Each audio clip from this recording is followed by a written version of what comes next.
ഞാൻ ഭയന്നു പോയൊരു കാര്യമാണ്. ഇതൊക്കെ ചെറിയ ചെറിയ കാര്യങ്ങളാണെങ്കിൽ എന്നെ അത് വല്ലാതെ ഭയപ്പെടുത്തി. ഞാനത് ഒത്തിരി അടുത്ത് പങ്കുവെച്ചു. ഒരു വിശ്വാസിയായ ഒരു വിശ്വാസി കുടുംബമാണ്. ആ കുടുംബം അയൽവക്കവുമായിട്ടൊരു വഴക്കുണ്ടായി. എനിക്കറിയാവുന്നൊരു കാര്യമാണ്. വഴക്കുണ്ടായപ്പോൾ ഇവർ ഭയങ്കരമായിട്ട് ചീത്ത വിളിച്ചു. അവരെ ചീത്ത വിളിച്ചു, അയൽവക്കക്കാരെ. ചേച്ചിയാണ് ചീത്ത വിളി തുടങ്ങിയത്. അച്ചാനും കൂട്ടുപിടിച്ചു. ചുരുക്കത്തിൽ ഭയങ്കര ചീത്തവിളിയായിരുന്നെന്ന് നാട്ടുകാരെന്നോട് പറഞ്ഞു. പക്ഷേ അവർ വിശ്വാസികളാണെങ്കിലും എന്നോ ചീത്തവിളിയായിരുന്നു, ഭയങ്കര ചീത്തവിളി. അപ്പോൾ ഈ എന്നോട് പറഞ്ഞ ഒരു ചെറുപ്പക്കാരനായതുകൊണ്ടും അവൻ ആ ഒരു പ്രായത്തിൻ്റെ അപക്വത ചെയ്യുന്നുകൊണ്ട് വിളിച്ച ചീത്തയല്ല എന്നോട് പറഞ്ഞു. ഇന്ന ചീത്തയെ അങ്ങോട്ട് വിളിച്ചെന്ന് പറഞ്ഞു. ഇന്ന ചീത്ത വിളി. നമുക്ക് പോയി അവരോട് ചോദിക്കണമെന്ന് എനിക്ക്. പിന്നെ നമ്മളെ ബാധിക്കാത്തൊരു കാര്യമാണ്. അത് തന്നെയാണ്, ചില കാര്യങ്ങൾ ചോദിക്കാൻ ഒക്കത്തില്ല. എന്നാ കാര്യം എന്നറിയാമോ? തിരുത്താൻ തയ്യാറുള്ള ഒരാളെ നമുക്ക് എന്ത് ചെയ്യാനൊക്കത്തുള്ളൂ? തിരുത്താനൊക്കത്തുള്ളൂ. ഒരാൾ തിരുത്താൻ തയ്യാറല്ലെങ്കിൽ അവരെ തിരുത്താൻ ഒക്കുമോ? തിരുത്താൻ ഒക്കുമോ? ഞാൻ ചെയ്യുന്നത് ശരിയാണെന്ന് മാത്രം ഒരാൾ ചിന്തിച്ച് അവരെ ആർക്കെങ്കിലും തിരുത്താൻ ഒക്കുമോ? ഇല്ല. നമുക്ക് ദൈവസന്നിധിയിൽ തിരുത്തപ്പെടാൻ നമ്മൾ തയ്യാറാകുമ്പോഴേ ദൈവവചനം നമ്മളെ തിരുത്തത്തുള്ളൂ. മറ്റേ ഇടപെട്ടുകൊണ്ടിരിക്കും. നമുക്ക് ഒരു വലിയ തിരഞ്ഞെടുക്കാനുള്ളൊരു കഴിവുണ്ട്. അപ്പം നമ്മൾ തിരുത്തപ്പെടാൻ തയ്യാറാകാത്തിടത്തോളം കാലം നമ്മൾ തിരുത്തപ്പെടത്തില്ല. അതിപ്പോഴും ഓർത്തോണം. അപ്പോൾ അതുകൊണ്ട് തന്നെ എനിക്കറിയാം അവർ തിരുത്തപ്പെടത്തില്ല. അതുകൊണ്ട് ഞാൻ സംസാരിച്ചില്ല, മിണ്ടിയില്ല. ഒത്തിരി നാൾ കഴിഞ്ഞ്, ഏകദേശം ഒരു 1.5 വർഷം കഴിഞ്ഞ്, ഞങ്ങൾ കുറേ പേര് ഇതുവഴി ആ ദേശത്തോട് ഇങ്ങനെ യാത്ര ചെയ്ത് വീടുകളൊക്കെ കയറി പ്രാർത്ഥിക്കുകയാണ്. എൻ്റെ കൂടെ കുറേ പേരുണ്ട്. ഞങ്ങൾ ഈ വീട്ടിൽ ചെന്നപ്പോൾ അവർക്ക് ഭയങ്കര സന്തോഷം. അവർ ദേവദാസന്മാരും എല്ലാവരും വന്നല്ലോ, നമുക്ക് ഇച്ചിരി പ്രാർത്ഥിക്കാം. ഭയങ്കര സന്തോഷം. സത്യത്തിൽ കുറേ നാളായതുകൊണ്ട് ഞാൻ ഈ സംഭവം അങ്ങ് മറന്നും പോയി. എല്ലാവരും കൂടെ ഒരു പായിട്ട് ഭയങ്കര പ്രാർത്ഥന. ഇവരങ്ങോട്ട് ആരാധിക്കാൻ തുടങ്ങി. പെന്തക്കോസ്തുകാരാണ്. ആരാധിച്ച് അവർ സൂപ്പർ അന്യ ഭാഷയിൽ അങ്ങോട്ട് ആരാധിക്കണം, കത്തിക്കയറുകയാണ്. അപ്പോൾ എൻ്റെ കൂടെ ഒരു ബിസിനസ്സുകാരനൊരു സഹോദരനുണ്ട്. അദ്ദേഹത്തിന് കൃപാവരങ്ങളുള്ള ആളാണ്. അദ്ദേഹത്തിന് ഭാഷയുണ്ട്, വ്യാഖ്യാനമുണ്ട്, പ്രവചനമുണ്ട്. മിനിമം ഈ 3 കൃപാവരങ്ങളും ഉള്ള ഒരാളാണ്. ഇദ്ദേഹം പെട്ടെന്ന് അങ്ങ് അസ്വസ്ഥനായി. എന്നോട് പറഞ്ഞു, എന്നെ തോണ്ടിയിട്ട് പറഞ്ഞു നമുക്ക് പോയേക്കാമെന്ന് പറഞ്ഞു. ഇത്രയും നല്ല ആരാധന അടക്കുമ്പോൾ എങ്ങനെ പോവുക? പുള്ളി എന്നെ വീണ്ടും തോണ്ടിയിട്ട് പറഞ്ഞു പോയേക്കാമെന്ന് പറഞ്ഞു. ഞാൻ ചോദിച്ചാൽ പോകാം. അവസാനം ഞാൻ പെട്ടെന്ന് മൈൻഡപ്പ് ചെയ്ത് ഇറങ്ങിയപ്പോൾ ഞാൻ അദ്ദേഹത്തോട് ചോദിച്ചു, നല്ല ഒരു ആരാധന നടന്നുകൊണ്ടിരിക്കുമ്പോൾ എന്തോ മനുഷ്യനെ നിങ്ങൾ ഇടയ്ക്ക് സ്റ്റോപ്പ് ചെയ്തു? എൻ്റെ പൊന്ന് പാസ്റ്ററെ, പുള്ളി എന്നോട് ചോദിക്കുക, ഇവർ ഈ അടുത്തിടയ്ക്കാണ് ആരെങ്കിലുമായിട്ട് വഴക്കുണ്ടായോ? ഞാൻ ചോദിച്ചു, എന്നാ കാര്യം? വഴക്കുണ്ടാക്കുകയോ ചീത്ത വിളിക്കുകയോ ചെയ്തോ? ഞാൻ ചോദിച്ചു, എന്താ പോയി കാര്യം പറ. ആ അന്യഭാഷ പറഞ്ഞത് മുഴുവൻ പച്ചത്തെറിയ അവർ പറയുന്ന അന്യഭാഷ വ്യാഖ്യാനിക്കുക. പേടിച്ചു പോയി ഞാൻ. കാരണം ഈ ചീത്ത വിളിച്ചിട്ട് വന്നിട്ട് അന്യഭാഷ പറഞ്ഞപ്പം ദുരാത്മാവ് കയറി. ചീത്തയായി പറയുന്നത്, അന്യഭാഷയാണെന്ന് അവരുടെ ചിന്ത. അപ്പം ഒരു വാക്കിൽ ചിലപ്പം ബന്ധിക്കപ്പെട്ടു പോകും. അത്ര ഗൗരവം. അതുകൊണ്ടാണ് വചനം പറയുന്നത്, നിങ്ങളുടെ പ്രവാസകാലം എങ്ങനെ കഴിക്കണം? പൊട്ടച്ചൊല്ല്, കളിവാക്ക് ചേർത്ത് അല്ലാത്ത ഒന്നും വരാതിരിക്കാൻ വേണ്ടി ദൈവത്തോട് പ്രാർത്ഥിക്കണം. ഇപ്പം ഞാനിതൊക്കെ പറയുന്നത് ഞാനങ്ങ് പരമഭക്തനായിട്ടൊന്നും പറയല്ല കേട്ടോ. പരമഭക്തനായിട്ടൊന്നും അല്ല പറയുന്നത്. പക്ഷേ ഇതൊക്കെ എന്നെ ഭയപ്പെടുത്തുന്നുണ്ട്. കാരണം ഏറ്റവും വലിയ കാര്യം നമ്മുടെ നിത്യതയെ ബാധിക്കുന്ന ഒരു കാര്യത്തിൽ ഇടപെടാതിരിക്കണം. ഏത് കാര്യത്തിലും ഇടപെടുമ്പോൾ ഓർത്തോണം, how it is going to affect my eternity. എൻ്റെ നിത്യതയെ അത് ബാധിക്കുമോ? അതുകൊണ്ട് തന്നെ ഏറ്റവും വലിയ ഒരു ചിന്ത നമുക്ക് ഉണ്ടാകേണ്ടത് കർത്താവിൻ്റെ വരവെങ്കിൽ കർത്താവ് എന്നെ അറിയണം.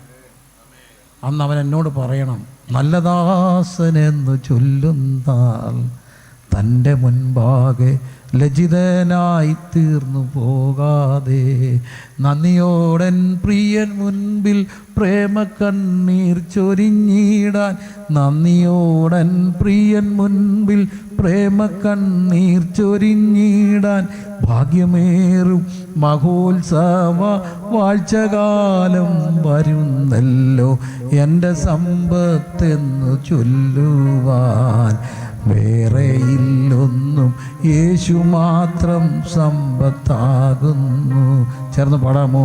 നല്ലദാസനെന്നു ചൊല്ലുന്ന തൻ്റെ മുൻപാകെ ലജ്ജിതനായി തീർന്നു പോകാതെ നന്ദിയോടൻ പ്രിയൻ മുൻപിൽ പ്രേമ കണ്ണീർ ചൊരിഞ്ഞിടാൻ, നന്ദിയോടൻ പ്രിയൻ മുൻപിൽ പ്രേമ കണ്ണീർ ഭാഗ്യമേറും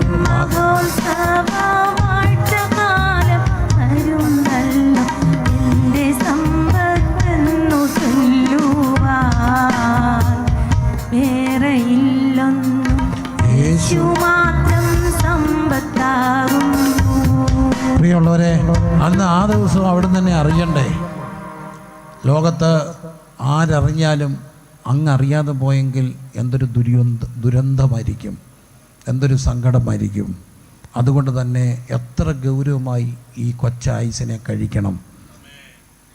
അവൻ ലോകത്തിലുണ്ടായിരുന്നു, ലോകം അവനെ അറിഞ്ഞില്ല. സ്വന്തത്തിലേക്ക് വന്നു, സ്വന്തമായവരോ അവനെ കൈക്കൊണ്ടില്ല. അവനെ കൈക്കൊണ്ട് ആരെ? യേശുവിനെ, ജഡാവതാരമെടുത്ത നമുക്ക് വേണ്ടി മരിച്ച ക്രിസ്തുവിനെ കൈക്കൊണ്ട് അവൻ്റെ നാമത്തിൽ വിശ്വസിക്കുന്ന ഏവർക്കും ദൈവമക്കളായിത്തീരുക. ദൈവമക്കളായിത്തീരുക.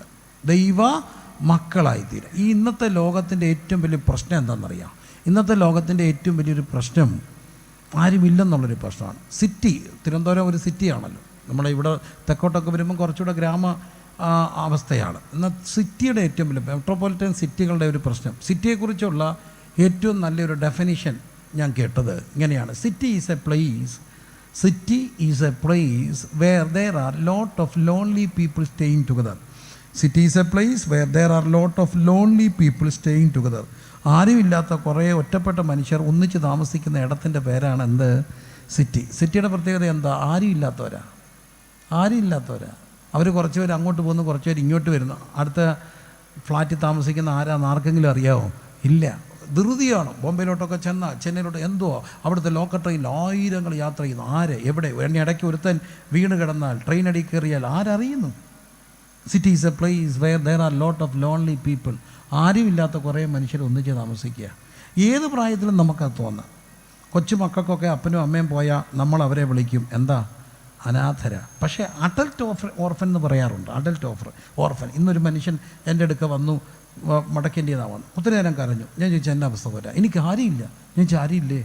അപ്പനും ഇല്ല, അമ്മയില്ല. പുള്ളിക്കൊരു 40 വയസ്സുണ്ട്. അപ്പനും അമ്മയും അടുത്തിടയ്ക്ക് മരിച്ചുപോയി. He's an orphan. കാരണം അഡൽട്ട് ഓർഫനാണ്. പ്രായമായാലും അപ്പനും അമ്മയൊക്കെ മരിച്ചു പോയാൽ നമ്മൾ ആരാകും? ഒരു നിമിഷം ഓർഫനാകും. അപ്പോൾ പെട്ടെന്ന് ആരുമില്ലാത്ത കുറേ മനുഷ്യരായിട്ടൊക്കെ മാറുകയാണ്. അനാഥത്വമാണ് മനുഷ്യർക്ക്. അനാഥത്വം പേറുന്ന മനുഷ്യർ, എല്ലാവർക്കും ആരുമില്ലെന്നുള്ള ചിന്ത ഒരിക്കൽ തോന്നും. ഇന്ന് വൃദ്ധ മാതാപിതാക്കൾക്ക് പലപ്പോഴും തോന്നുന്നൊരു കാര്യമുണ്ട്, അവർക്ക് ആരുമില്ലെന്ന് തോന്നും. ഒരിക്കലും ഒരു കൊച്ചു കുഞ്ഞ് കരഞ്ഞുകൊണ്ട് അപ്പച്ചൻ്റെ അടുത്ത് എന്ന് പറഞ്ഞു, അപ്പച്ച എൻ്റെ മോനെ, എനിക്ക് ആരുമില്ല, എന്നോട് ആർക്കും ഇഷ്ടമില്ല. എന്തോ പറ്റി? അപ്പച്ച കഞ്ഞി കുടിച്ചുകൊണ്ടിരുന്നപ്പോൾ എൻ്റെ കയ്യിൽ നിന്ന് സ്പൂൺ താഴെ പോയി. എൻ്റെ അമ്മ എന്നെ എടുത്തിട്ട് അടിച്ചു. അപ്പച്ച എന്നോട് ഇഷ്ടമില്ലല്ലോ, എനിക്ക് ആരുമില്ല. ആണോ? അപ്പച്ചൻ പറഞ്ഞു, മോനെ കഴിച്ചുകൊണ്ടിരുന്നപ്പോൾ എൻ്റെ കയ്യിൽ നിന്ന് സ്പൂൺ താഴെ പോയി, നിൻ്റെ അമ്മ എന്നെ അടിച്ചില്ലെന്നേ ഉള്ളൂ. അതിൽ കൂടുതൽ പറഞ്ഞു. അപ്പച്ചനും പറഞ്ഞു, എനിക്കും ആരുമില്ല. കുഞ്ഞിനും ആരുമില്ലെന്ന് തോന്നുന്നു, അപ്പച്ചനും ആരുമില്ലെന്ന് തോന്നുന്നു. ഇവർക്കെല്ലാം ഒരാളുണ്ടെന്ന് തോന്നുന്നത് കർത്താവിനെ അംഗീകരിക്കുമ്പോഴാണ്. അവർ ദൈവ മക്കളായി തീർന്ന പിന്നെ ഒരിക്കലും അനാഥരല്ല. അനാഥരെന്നുള്ള ചിന്ത മാറ്റുന്ന ഒരിടം ഭൂമിയിലുണ്ടെങ്കിൽ അത് യേശുവിനെ അറിഞ്ഞവർക്കാണ്. കാൺമീൻ, നാം ദൈവ മക്കളെന്ന് വിളിക്കപ്പെടുവാൻ പിതാവ് നമുക്ക് എത്ര വലിയ പദവി തന്നു. അതുകൊണ്ട് തന്നെ നിങ്ങളുടെ ആവശ്യങ്ങൾ അറിയുന്ന ഒരു പിതാവുണ്ട്. രക്ഷിക്കപ്പെട്ട് കഴിഞ്ഞാൽ, കർത്താവിനെ സ്വീകരിച്ചാൽ ഉണ്ടാകുന്ന ഏറ്റവും വലിയ മാറ്റം, ഏറ്റവും വലിയ ബോധ്യം, ഞാൻ അനാഥനല്ലെന്നുള്ളൊരു ബോധ്യമാണ്.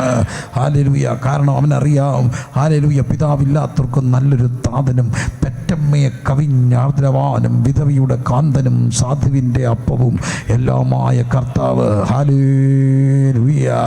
ഈ പിതാവ് എനിക്കുണ്ടെന്നുള്ളൊരറിവുണ്ടാകുമോ? യേശുവിനെ ലഭിച്ചു കഴിഞ്ഞാൽ ഉണ്ടാകുന്ന ഏറ്റവും വലിയ മാറ്റം, അവൻ അനാഥനല്ലെന്നുള്ളൊരു ബോധ്യമുണ്ടാകും. ഹല്ലേലൂയ. കാരണം അവിടുത്തെ വാക്കിലുണ്ട്, ഞാൻ നിന്നെ ഒരു നാളും അനാഥനായി വിടുകയില്ല. അപ്പോൾ കർത്താവിനെ കൈക്കൊള്ളുക. അവർ ദൈവ മക്കളായി മാറി. ദൈവ മക്കളായി തീരണമെങ്കിൽ എന്ത് ചെയ്യണം? അവിടുത്തെ കൈക്കൊള്ളണം. അവിടുത്തെ കൈക്കൊണ്ട് അവൻ്റെ നാമത്തിൽ എന്ത് ചെയ്യണം? വിശ്വസിക്കണം. വിശ്വസിക്കുകയും കൈക്കൊള്ളുകയും ചെയ്യുന്ന രണ്ടാണ്.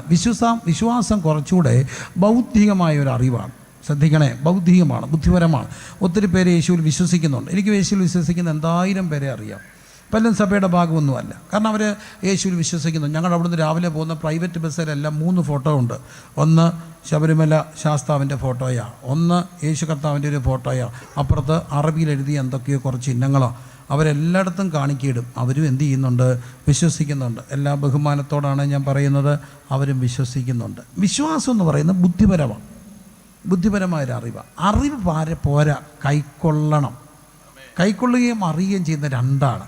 അവനെ കൈക്കൊണ്ട് അവൻ്റെ നാമത്തിൽ എന്ത് ചെയ്യണം? വിശ്വസിക്കണം. അതിന് ഞാൻ സാധാരണ പറയുന്ന ഒരു കഥയുണ്ട്. എനിക്കൊരു ക്രിസ്മസ് കാലത്ത് കിട്ടിയൊരു കഥയാണ്. ആ കഥ ഈ ഒരു ആശയം പറയാൻ, അല്ലെങ്കിൽ അത് പറയാനായിട്ട് ഏറ്റവും നല്ലൊരു കഥയായിട്ട് എനിക്ക് തോന്നിയിട്ടുണ്ട്. കഥ ഇതാണ്. ക്രിസ്മസിൻ്റെ കാലത്തിൽ ഒരു പള്ളി വിദേശത്താണ്. അവിടെ ഒരു പള്ളിയുണ്ട്, പള്ളിക്കൂടമുണ്ട്. അപ്പോൾ പള്ളിക്കൂടത്തിൽ ക്രിസ്മസ് കരോൾ നടത്തുമ്പോൾ, പള്ളിയുമായിട്ട് ബന്ധപ്പെട്ട സ്കൂളിൽ ക്രിസ്മസ് കരോൾ നടത്തുമ്പോൾ ഓരോ ക്ലാസ്സുകാർക്കും ഓരോ പ്രോഗ്രാം അസൈൻ ചെയ്ത് കൊടുത്തു. ഓരോ ക്ലാസ്സുകാരും ഓരോ പ്രോഗ്രാം നടത്തണം. അതിനകത്ത് 8ാം ക്ലാസ്സുകാർക്ക് കൊടുത്ത പ്രോഗ്രാം ഇതാണ്. അവരൊരു നാടകം നടത്തണം. എന്തിനെ? യേശുവിൻ്റെ ജനനത്തെ ആധാരമാക്കി ഒരു നാടകം നടത്തണം. അവരെല്ലാം റെഡിയായി നാടകം ഒരുങ്ങുകയാണ്. നാടകം ഒരുങ്ങിയപ്പോൾ അവർക്കൊരു വലിയ പ്രശ്നമുണ്ടായി. ആ ക്ലാസ്സിൽ തീരെ സ്ലോ ആയിട്ടുള്ള, പഠിക്കാൻ മോശമായ, സംസാരിക്കാൻ ബുദ്ധിമുട്ടുള്ള ഒരു കുഞ്ഞുണ്ട്. അവൻ്റെ പേര് വാലസെന്ന. ആ കുഞ്ഞിനെയും കൊണ്ട് എങ്ങനെ നാടകം നടത്തും? അവനെ അങ്ങ് ഒഴിവാക്കാൻ തീരുമാനിച്ചു. കാരണം അവന് പറയാൻ പാടാ. അപ്പം ടീച്ചേഴ്സ് ചിലർ പറഞ്ഞു, ഇച്ചിരി ബുദ്ധിമുട്ടുള്ള പാവം പിടിച്ചൊരു കൊച്ചനെ ഒഴിവാക്കിയ ഉണ്ണിയേശു സഹിക്കുമോ? യേശുവിന് ഇഷ്ടമാകുമോ? ഇല്ല. ആരെങ്കിലും ഒഴിവാക്കുമോ? യേശു ഇല്ല. അതുകൊണ്ട് തന്നെ അവനെ ഒഴിവാക്കണ്ട. അപ്പം പിന്നെ അവരെല്ലാം കൂടെ കൂടി ആലോചിച്ച് തീരുമാനിച്ചു, തിരുപ്പിറവിയുടെ നാടകം നടക്കുമ്പോൾ ഏറ്റവും ചെറിയൊരു റോൾ ഇവന് കൊടുക്കാം. അവന് കൊടുത്ത റോള് സത്ര ഉടമയുടെ റോളാണ്. യോസഫും മറിയം കൂടെ സത്തത്തിൽ വന്ന് സ്ഥലമുണ്ടോയെന്ന് ചോദിക്കുമ്പോൾ സോറി, നോ പ്ലേസ് എന്ന് പറഞ്ഞിട്ട് കഥ അടയ്ക്കണം. സമ്മതിച്ചു. വാലസ് പാവമാണ്. സമയമായി, നാടകം തുടങ്ങി. വാലസ് വരികയാണ്. അവിടെ വന്ന് നിൽക്കുമ്പോൾ ജോസഫ് പാവം ഗർഭിണിയായ മറിയത്തെ താങ്ങി പിടിച്ചുകൊണ്ട് വന്നു. മറിയത്തെ കണ്ടിട്ട് കഷ്ടം തോന്നും. പണ്ടേ ദുർബല, പിന്നെ ഗർഭിണി, നടക്കാൻ വയ്യാത്ത പാവം കൊച്ചു പെണ്ണിനെ താങ്ങി പിടിച്ചുകൊണ്ട് ജോസഫ് വരികയാണ്. വന്ന് ഇവ സത്തത്തിൽ മുട്ടിയപ്പോൾ കഥക് തുറന്നു. വാലസ് ജോസഫിനെ മറിയം കണ്ടപ്പോൾ അങ്ങ് സങ്കടമായി. വാലസ് മറന്നുപോയി. നാടകം അവൻ പാവമല്ലേ. അവനിങ്ങനെ നോക്കി നിൽക്കുക. അവനങ്ങ് കരച്ചിൽ വരിക മറിയത്തെ കണ്ടിട്ട്. ജോസഫ് ചോദിച്ചു, ഇവിടെ സ്ഥലമുണ്ടോ? ഞങ്ങൾക്കൊരിടം തരാമോ? എന്തോ പറയണം മക്കളെന്തോ പറയണം? സോറി, നോ പ്ലേസ് എന്ന് പറയണം. പക്ഷേ വാലസ് പറയുന്നില്ല. അപ്പോൾ ഫ്രണ്ടിൽ ഇരുന്നോണ്ട് ടീച്ചേഴ്സ് എല്ലാം കൂടെ ഷൗട്ട് ചെയ്തു, വാലസ് ടെൽ നോ പ്ലേസ് പറ, ഇല്ല സ്ഥലമില്ല, നോ പ്ലേസ് എന്ന് പറ. ഓടി വാലസ് ഗതികെട്ട് പറഞ്ഞു, സോറി, നോ പ്ലേസ്. എന്നിട്ട് എന്തോ അടയ്ക്കണം? കഥ അടയ്ക്കണം. തണുപ്പാ? അടച്ചില്ല. ഇവരിറങ്ങിപ്പോയി. വാലസ് ഇങ്ങനെ നോക്കി നിൽക്കുക. അവനങ്ങ് കരച്ചിൽ വരിക. ഇവരങ്ങോട്ട് നടന്നു പോയപ്പം വാലസ് പൊട്ടി. തിരിച്ചു വിളിച്ചിട്ട് പറഞ്ഞു, എൻ്റെ കട്ടിൽ തന്നേക്കാം, വരാൻ പറഞ്ഞു. ഇനി എങ്ങനെ നാടകം നടക്കും? ഇടയന്മാർ വരണ്ടേ, വിദ്വാന്മാർ വരണ്ടേ, പൊന്നും മൂരും കുന്തിരിക്കാൻ കാഴ്ച വെക്കണ്ടേ, എന്തെല്ലാം കാര്യം നടക്കാനുണ്ട്. അതൊക്കെ ഇനി അങ്ങനെ നടക്കും. എല്ലാം തീർന്നു, നാടകം തീർന്നു. പക്ഷേ ജനങ്ങളെല്ലാം എഴുന്നേറ്റ് ഇന്ന് കൈയടിക്കാൻ തുടങ്ങി. ആ പ്രാവശ്യം ഏറ്റവും നല്ല നാടകമായിട്ട് തിരഞ്ഞെടുത്തു ദ ഇൻ. യൂട്യൂബിൽ ഗൂഗിളിലൊക്കെ കിടപ്പുണ്ട് ദ ഇൻ എന്ന നാടകം. മുഖ്യ കഥാപാത്രം വാലസ് എന്ന പാവമാണ്. വാലസിന് ബുദ്ധിയില്ലെങ്കിലും പറഞ്ഞു, ബാ എൻ്റെ കട്ടിലങ്ങ് തരാമെന്ന് പറഞ്ഞു. ഇതിൻ്റെ പേരാണ് രക്ഷിക്കപ്പെടുക. ജ്ഞാനികൾക്കൊക്കത്തില്ല എന്നാൽ കുറേ പാവങ്ങൾ പറയും, ബാ ഇവിടെ എൻ്റെ സ്ഥലത്ത് ഹൃദയത്തിൽ യേശു നിനക്കിടവുണ്ട്. അങ്ങനൊരു ദിവസം ഓർമ്മയുണ്ടോ? അതാണ് രക്ഷിക്കപ്പെടുക. ആ ദിവസം ഒരു ദിവസം. ഇന്ന് വാലന്റൈൻ ഡേയാണ്. വാലന്റൈൻ ഡേ ഏതാണെന്ന് ചോദിച്ചപ്പോൾ ദേവനേശൻ ഭാഷ എന്നെ ഓടിക്കും. പിള്ളേർക്കെല്ലാം അറിയാം. അപ്പം തന്നെ അറിയത്തില്ല. അറിയാമോ? ഇല്ല. ഇവർക്ക് നിങ്ങൾക്ക് അറിയത്തില്ലേ? പ്രപ്പോസ് ചെയ്തോ വല്ലവരെയും? എല്ലാവരും തന്നോ മക്കളെ? പൂവോ റിക്വസ്റ്റ് വല്ലതും തന്നോ? കിട്ടിയോടാ മക്കളെ? കിട്ടിയോടാ? കൊടുത്തോ? കിട്ടിയോ?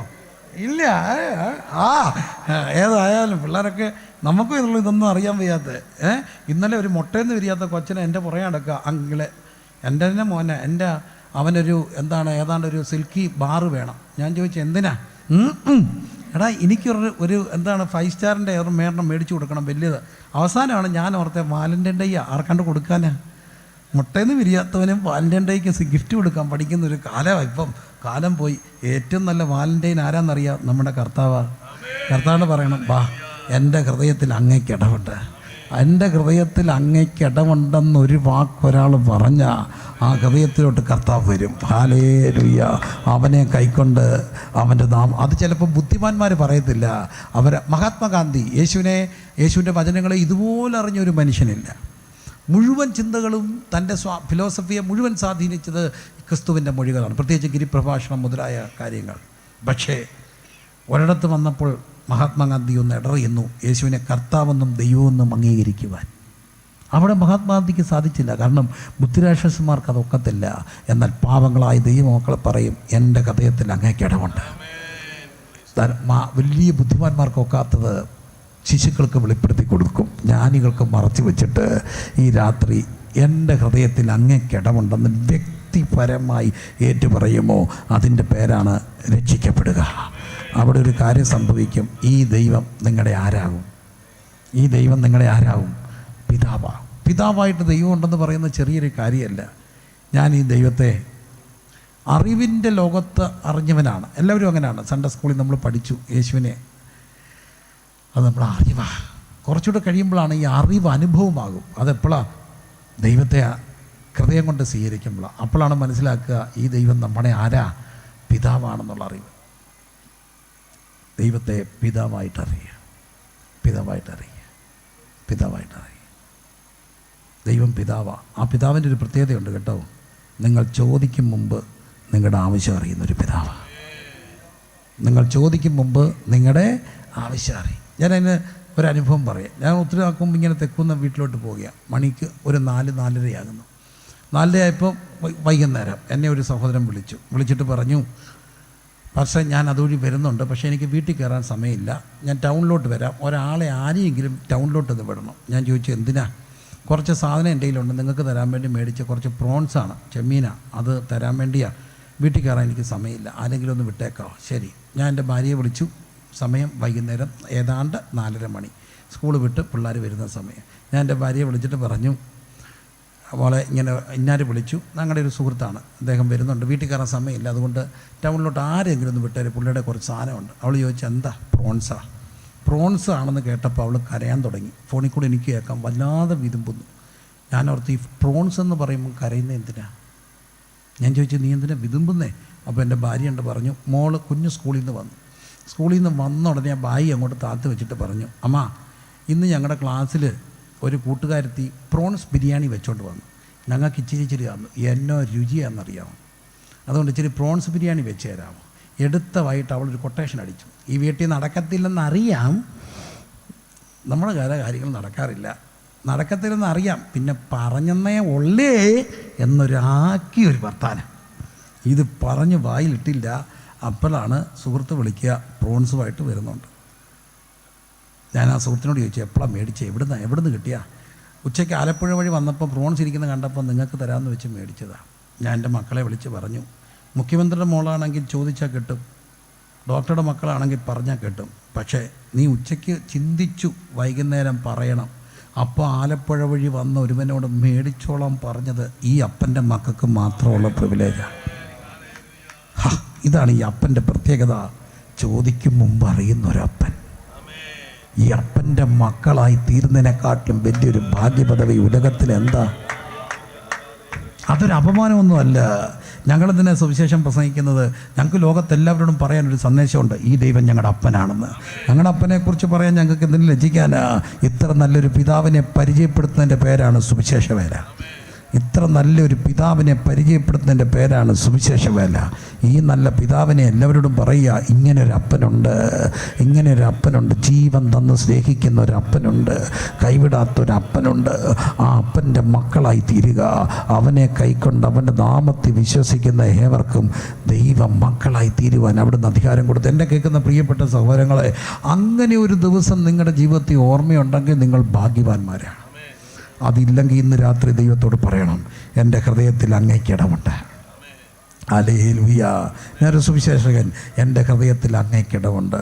ആ ഇടം കിട്ടിയവരെന്ത് ചെയ്യണം? ഈ അപ്പനെ പരിചയപ്പെടുത്തണം. അതിൻ്റെ പേരാണ് സുവിശേഷ വേല. ലോകത്തിലെ ഏറ്റവും ഭാഗ്യമുള്ളൊരു കാര്യം അപ്പനെ പരിചയപ്പെടുത്തുകയാണ്.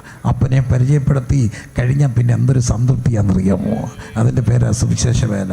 എൻ്റെ ജീവിതത്തിൽ കർത്താവ് ഒരായുസ് തരുമ്പോൾ എനിക്ക് ഈ സുവിശേഷ വേല ചെയ്യുവാൻ താല്പര്യം ഉണ്ടെന്ന് ആരുടെയെങ്കിലും ഹൃദയത്തിൽ പറയുന്ന, പ്രത്യേകിച്ച് മക്കളുണ്ടെങ്കിൽ ഒന്ന് കരമുയർത്താമോ? ജീവിതത്തിൽ ഏറ്റവും ഭാഗ്യം തരുന്ന ദൈവം അനുഗ്രഹിക്കട്ടെ. മക്കളെ, ഞാൻ ജീവിതത്തിൽ ഏറ്റവും ഭാഗ്യമുള്ളൊരു കാര്യം കർത്താവിൻ്റെ വേല ചെയ്യുക. കർത്താവിൻ്റെ വേല ചെയ്യുക. അതിനെപ്പോലൊരു ഭാഗ്യം പുണ്യം ഭൂമിയിലില്ല. അത് കഴിഞ്ഞ് വീട്ടിൽ പോയി കിടക്കുമ്പോൾ എന്തൊരു സംതൃപ്തിയാണെന്നറിയാമോ? ഒരാൾ രക്ഷിക്കപ്പെട്ട് കഴിഞ്ഞാൽ ഞാൻ പറയും, പ്രയാസമൊന്നും ഇല്ലെന്നൊന്നും പറയത്തില്ല. ദുഃഖവും പ്രയാസവും കഷ്ടതയും ഒക്കെ ഉണ്ട്. പക്ഷെ അതിനപ്പുറത്ത് ഭയങ്കര മാനസിക സന്തോഷം തരുന്നൊരു കാര്യമാണ്. ഒരാളെ രക്ഷിക്കപ്പെട്ടാൽ, ഒരാൾ സ്നാനപ്പെടാൻ തീരുമാനിക്കുമ്പോൾ നമ്മുടെ അകത്തുണ്ടാകുന്നൊരു സന്തോഷമുണ്ട്. ആ സന്തോഷമൊന്നും പറഞ്ഞറിയിക്കാൻ കഴിയുന്നതല്ല. കാരണം അപ്പനെ പരിചയപ്പെടുത്തുന്ന ശുശ്രൂഷ, സുവിശേഷ വേല. എനിക്ക് എൻ്റെ ആയുസ്സിൽ എൻ്റെ കുഞ്ഞുങ്ങളെന്നെ നോക്കിയേ, ലോകം അതിൻ്റെ മോഹം നീങ്ങിപ്പോകും. ഇവിടെ നമ്മൾ എന്ത് നേടിയാലും ഇവിടം കൊണ്ട് തീരും. എന്നാൽ നിത്യതയിൽ പ്രതിഫലം കിട്ടുന്ന ഒരാളുണ്ട്. ഇടയശ്രേഷ്ഠം പ്രത്യക്ഷപ്പെടുമ്പോൾ തേജസ്സിൻ്റെ വാടാത്ത കിരീടം നൽകും. നിങ്ങളെൻ്റെ പ്രശംസയാണ്, പ്രശംസാ കിരീടങ്ങൾ കിട്ടും. അങ്ങനെയെങ്കിൽ എൻ്റെ ആയുസ്സിൽ കർത്താവിൻ്റെ വേല ചെയ്യാൻ എനിക്ക് ആഗ്രഹമുണ്ടെന്ന് പറയുന്ന ആരെങ്കിലും ഉണ്ടെങ്കിൽ ഒന്ന് കര ഉയർത്താമെങ്കിൽ ഞാൻ നിങ്ങൾക്ക് വേണ്ടി പ്രാർത്ഥിക്കാം. കുഞ്ഞിനെ ദൈവം അനുഗ്രഹിക്കട്ടെ, അച്ഛനെ ദൈവം അനുഗ്രഹിക്കട്ടെ, ആ സഹോദരനെ ദൈവം അനുഗ്രഹിക്കട്ടെ, പിതാവിനെ ദൈവം അനുഗ്രഹിക്കട്ടെ. കർത്താവിൻ്റെ വേല ചെയ്യണം, കർത്താവിൻ്റെ വേല ചെയ്യണം. കുഞ്ഞിനെ ദൈവം അനുഗ്രഹിക്കട്ടെ. കർത്താവിൻ്റെ അതിൽ പരം ഒരു ഭാഗ്യമില്ല, അതിൽ പരം ഒരു ഭാഗ്യമില്ല, അതിൽ പരം ഒരു ഭാഗ്യമില്ല. സുവിശേഷ വേല അത് വലിയൊരു ഭാഗ്യം. എന്തായി അപ്പനെ പരിചയപ്പെടുത്തുകയാണ്.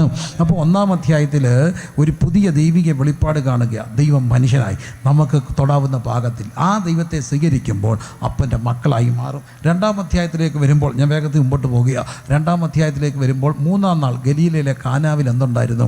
കല്യാണം ഉണ്ടായിരുന്നു. അവിടെ യേശുവിനെയും ശിഷ്യന്മാരെയും ക്ഷണിച്ചിരുന്നു. അവർക്ക് വീഞ്ഞ് പോരാതെ വന്നപ്പോൾ അവർ യേശുവിൻ്റെ അടുക്കൽ ചെന്നു. ആര് ചെന്നു? അമ്മ ചെന്ന് പറഞ്ഞു. അവർക്ക് എന്തില്ല? വീഞ്ഞില്ല. ഇവിടെയാണ് ഒരു വലിയ അറിവുണ്ട്. ഒരു വീട്, 2-ാമത്തെ അധ്യായത്തിൽ പുതിയ വീഞ്ഞ്, ഒരു കല്യാണ വീടാണ്. 3-ാം നാൾ ഗലീലയിലെ കാനാവിൽ യേശു ചെയ്ത ഒരു അടയാളമാണ്. അവിടെ ഒരു അമ്മയുണ്ടായിരുന്നു, യേശുവിൻ്റെ അമ്മയാണ്. അമ്മ അത് അറിഞ്ഞു. എന്തറിഞ്ഞു? വീഞ്ഞ് തീരാന്നറിഞ്ഞു. അമ്മ എന്ന് പറയുന്ന വലിയൊരു അറിവാണ്. അമ്മമാരെല്ലാം ഒന്ന് കൈപൊക്കിക്കുക. അമ്മമാർ എല്ലാ പിള്ളേരും തിരിഞ്ഞൊന്ന് നോക്കിക്കുക. അമ്മമാരെ കണ്ടോ? അമ്മയെ കണ്ടോ? അമ്മ എന്ന് പറഞ്ഞാൽ സത്യത്തിൽ എന്താ? ഞാൻ പറയും, അമ്മ എന്ന് പറയുന്നത് ഒരറിവാണ്. ഏത് പിള്ളേരും ഒന്ന് ഇടറിപ്പോയാൽ അപ്പൻ അറിയുന്നതിന് മുമ്പ് ആരറിയും? അമ്മ അറിയും. അപ്പൻ ചിലപ്പോൾ അറിയത്തില്ല. അതിന് വേദോസ് തെളിവുണ്ട്. ലോത്തെന്ന് പറയുന്ന ഒരു പാവമാണ്. അവിടുത്തെ അമ്മ മരിച്ചില്ല, ഉപ്പുതൂണായിപ്പോയി. അമ്മ ഉപ്പുതൂണായിപ്പോയ അമ്മയുടെ വീട്ടിൽ ഒരു കുഴപ്പമുണ്ടായി. അപ്പൻ്റെ കൂടെ പിള്ളേർ കിടന്നു എഴുന്നേറ്റു. അവിടെ എഴുതിയിരിക്കുന്നു, ആരറിഞ്ഞില്ല? അപ്പനറിഞ്ഞില്ല. ദുരന്തം പിടിച്ചൊരു മനുഷ്യൻ. അതുകൊണ്ട് തന്നെ വേദവസം എഴുതി വെച്ചു, വലഞ്ഞു പോയ നീതിമാനായ ലോത്ത്. വലിയ കാര്യം, അമ്മ ഉപ്പുതൂണായിപ്പോയ വീട്. അമ്മയില്ലാത്ത വീട് വലിയ സങ്കടമാണ്. അപ്പോൾ അമ്മയുള്ള വീടിൻ്റെ ഒരു പ്രത്യേകതയുണ്ട്, അറിയും. പിള്ളേരുടെ ഏത് കുരുത്തക്കേടും അമ്മ അറിയും. പെങ്കച്ചെടിയായിട്ട് ഇച്ചിരി മുറിക്കാത്തിരിക്കുന്നു, എന്തൊക്കെ. എടി നിനക്കെന്നാ പറ്റിയേ? പറയടി എടി എന്തോ അടി. എത്ര അമ്മമാരെ. പക്ഷേ ഏതാണ്ട് കുഴപ്പമുണ്ട്. പക്ഷേ ആത്മാവ് പറഞ്ഞ പോലെ അങ്ങ് ചെന്നങ്ങ് പറഞ്ഞാൽ മതി.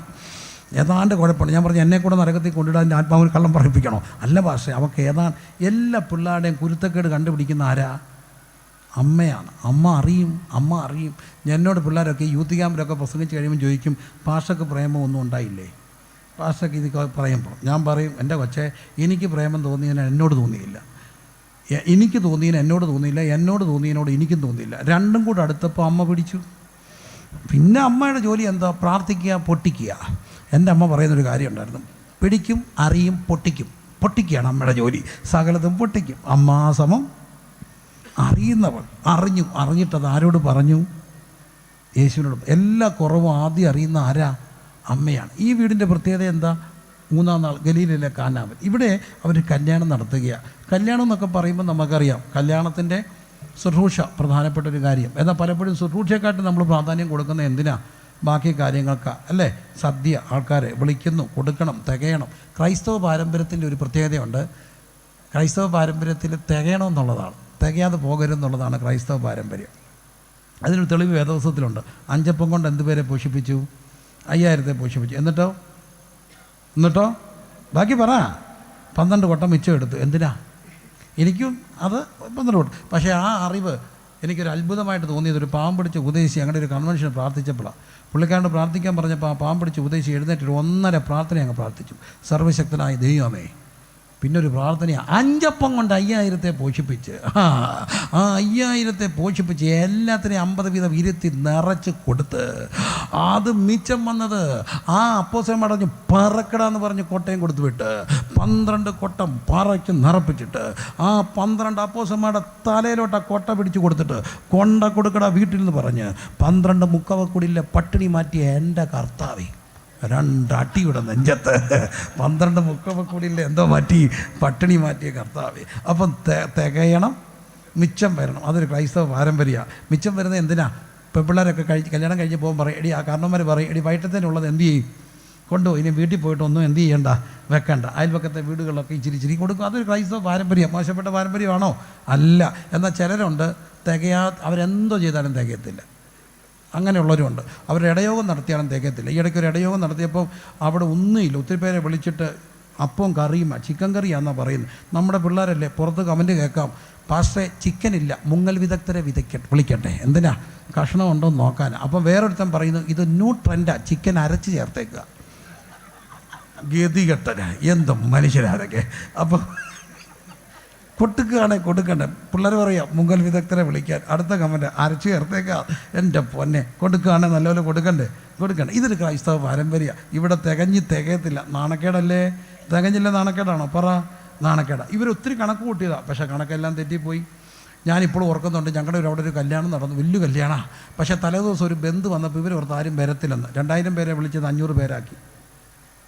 പക്ഷേ കല്യാണത്തിന് എല്ലാവരും വണ്ടിയിൽ എഴുതി ഒട്ടിച്ച് വിവാഹമെന്നും പറഞ്ഞുകൊണ്ട് സകുടുംബ സാന്നിധ്യം കല്യാണത്തിന് വന്നപ്പോൾ ഒത്തിരി പേര്, ആർക്കും കിട്ടിയില്ല. ഞങ്ങളും ഉണ്ടായിരുന്നു, കിട്ടിയില്ല. ഒത്തിരി നാൾ കഴിഞ്ഞ് ഒരിടത്ത് നിൽക്കുമ്പോൾ എൻ്റെ അമ്മ കൂടെ ഉണ്ട്. എൻ്റെ അമ്മ, ഞാൻ അമ്മയെ കൊണ്ട് പറഞ്ഞു, അമ്മ ഈ മോനെ അറിയാമോ? ആരാ മോനെ? ഇത് ഇന്ന വീട്ടിൽ.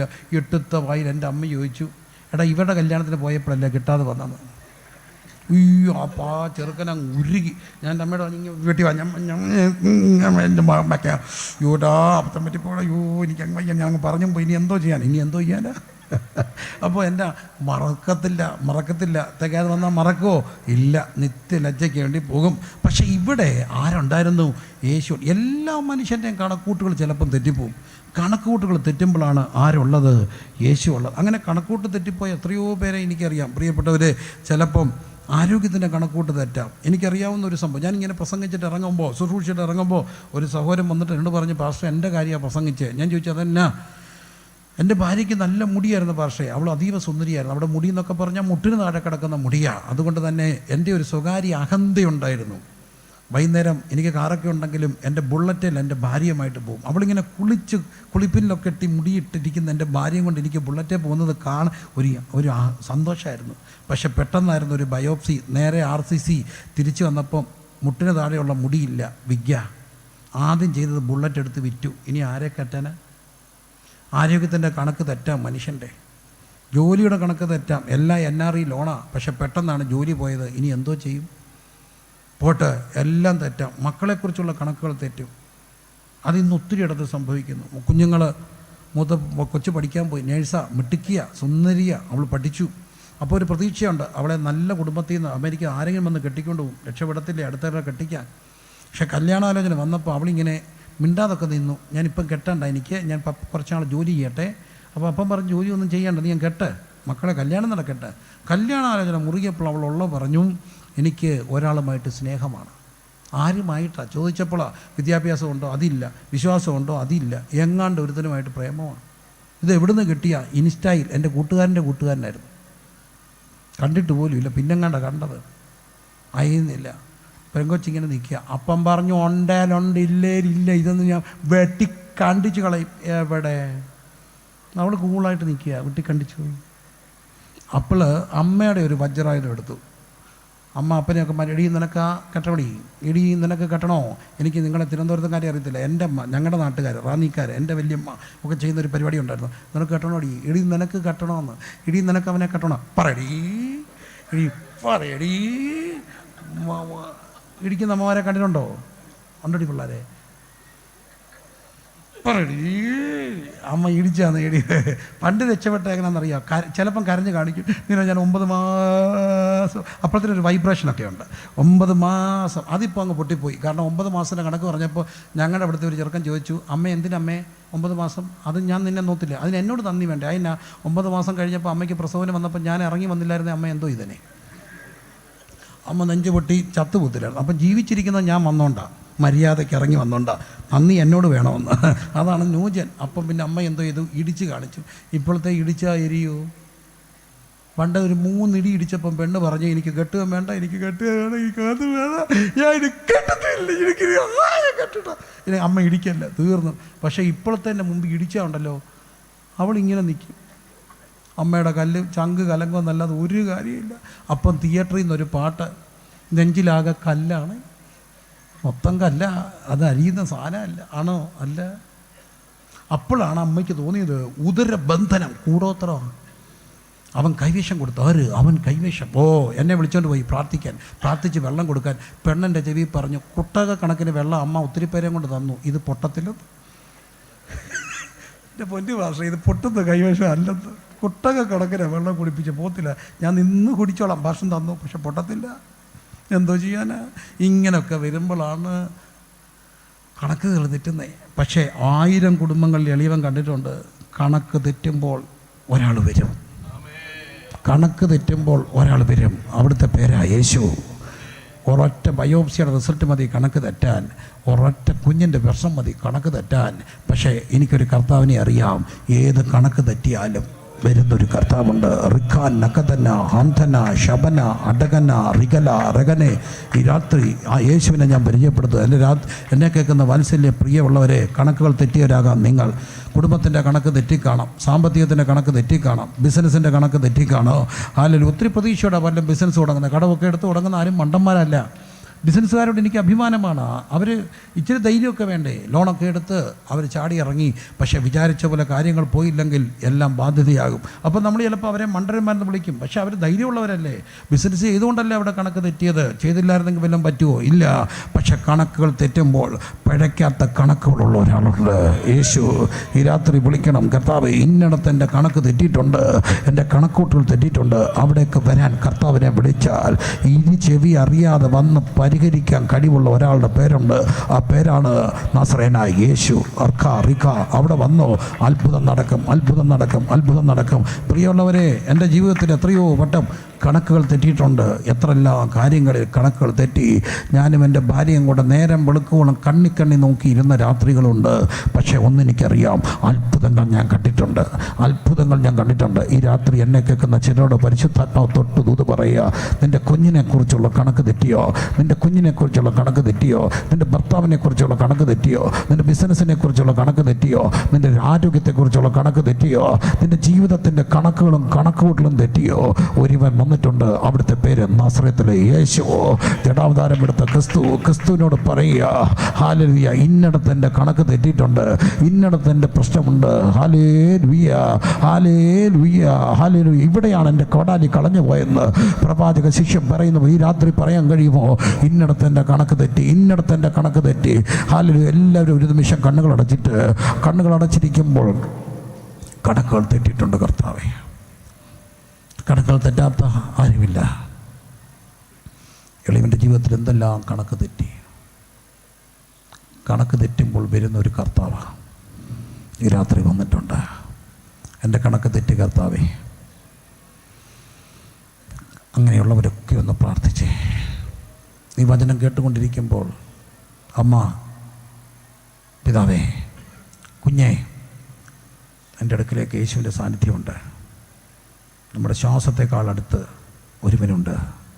ഞാൻ നിനക്ക് എന്ത് ചെയ്യണമെന്ന് ചോദിക്കുന്ന ക്രിസ്തു. കണക്ക് തെറ്റി ഓരോരുത്തരുടെയും ജീവിതത്തിൽ. ചിലപ്പോൾ മകളെ കെട്ടിച്ച് വീട്ടത് കള്ളക്കടവെടുത്ത് കഷ്ടപ്പെട്ട പൊന്നിനെ കെട്ടിച്ചു വിട്ടത്. പക്ഷെ ആ കൊച്ചിനവിടെ സമാധാനമില്ല, അവിടെ വലിയ പോരാ. കണക്ക് തെറ്റി. പൊന്നെ പൊടിയെന്ന് വളർത്തിക്കൊണ്ട് വന്നതിൻ്റെ കണക്ക് തെറ്റി.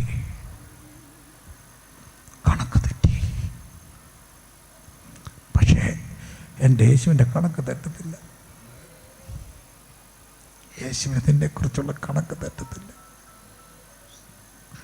വന്നിട്ടുണ്ട് ഈ രാത്രി യേശു. ഈ കൺവെൻഷൻ ഗ്രൗണ്ടിൽ എൻ്റെ കർത്താവിൻ്റെ സാന്നിധ്യമുണ്ട്.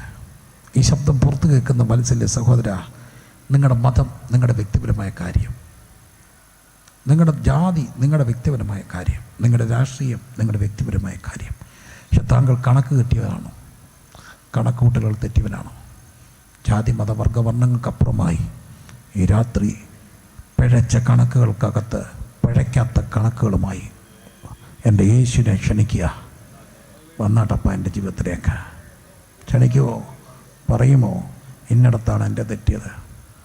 റഖാന ഹംതുനിയ ഷഗനിയ, അത്തനിയ, റഗനിയ, റന്ധന, ദീഖാന, റബന. യേശുവെ നന്ദി, യേശുവേ നന്ദി, യേശുവേ ആരാധന, യേശുവേ സ്തുതി, യേശുവേ നന്ദി. 2-ാം അധ്യായത്തിൽ കണക്കുകൾ തെറ്റിയെടുത്ത് ദൈവം അത്ഭുതം ചെയ്യുക.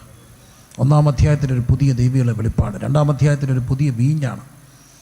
അപ്പോൾ അവിടെ പറയുന്നൊരു കാര്യമുണ്ട്, മേത്തരമായ വീഞ്ഞ്.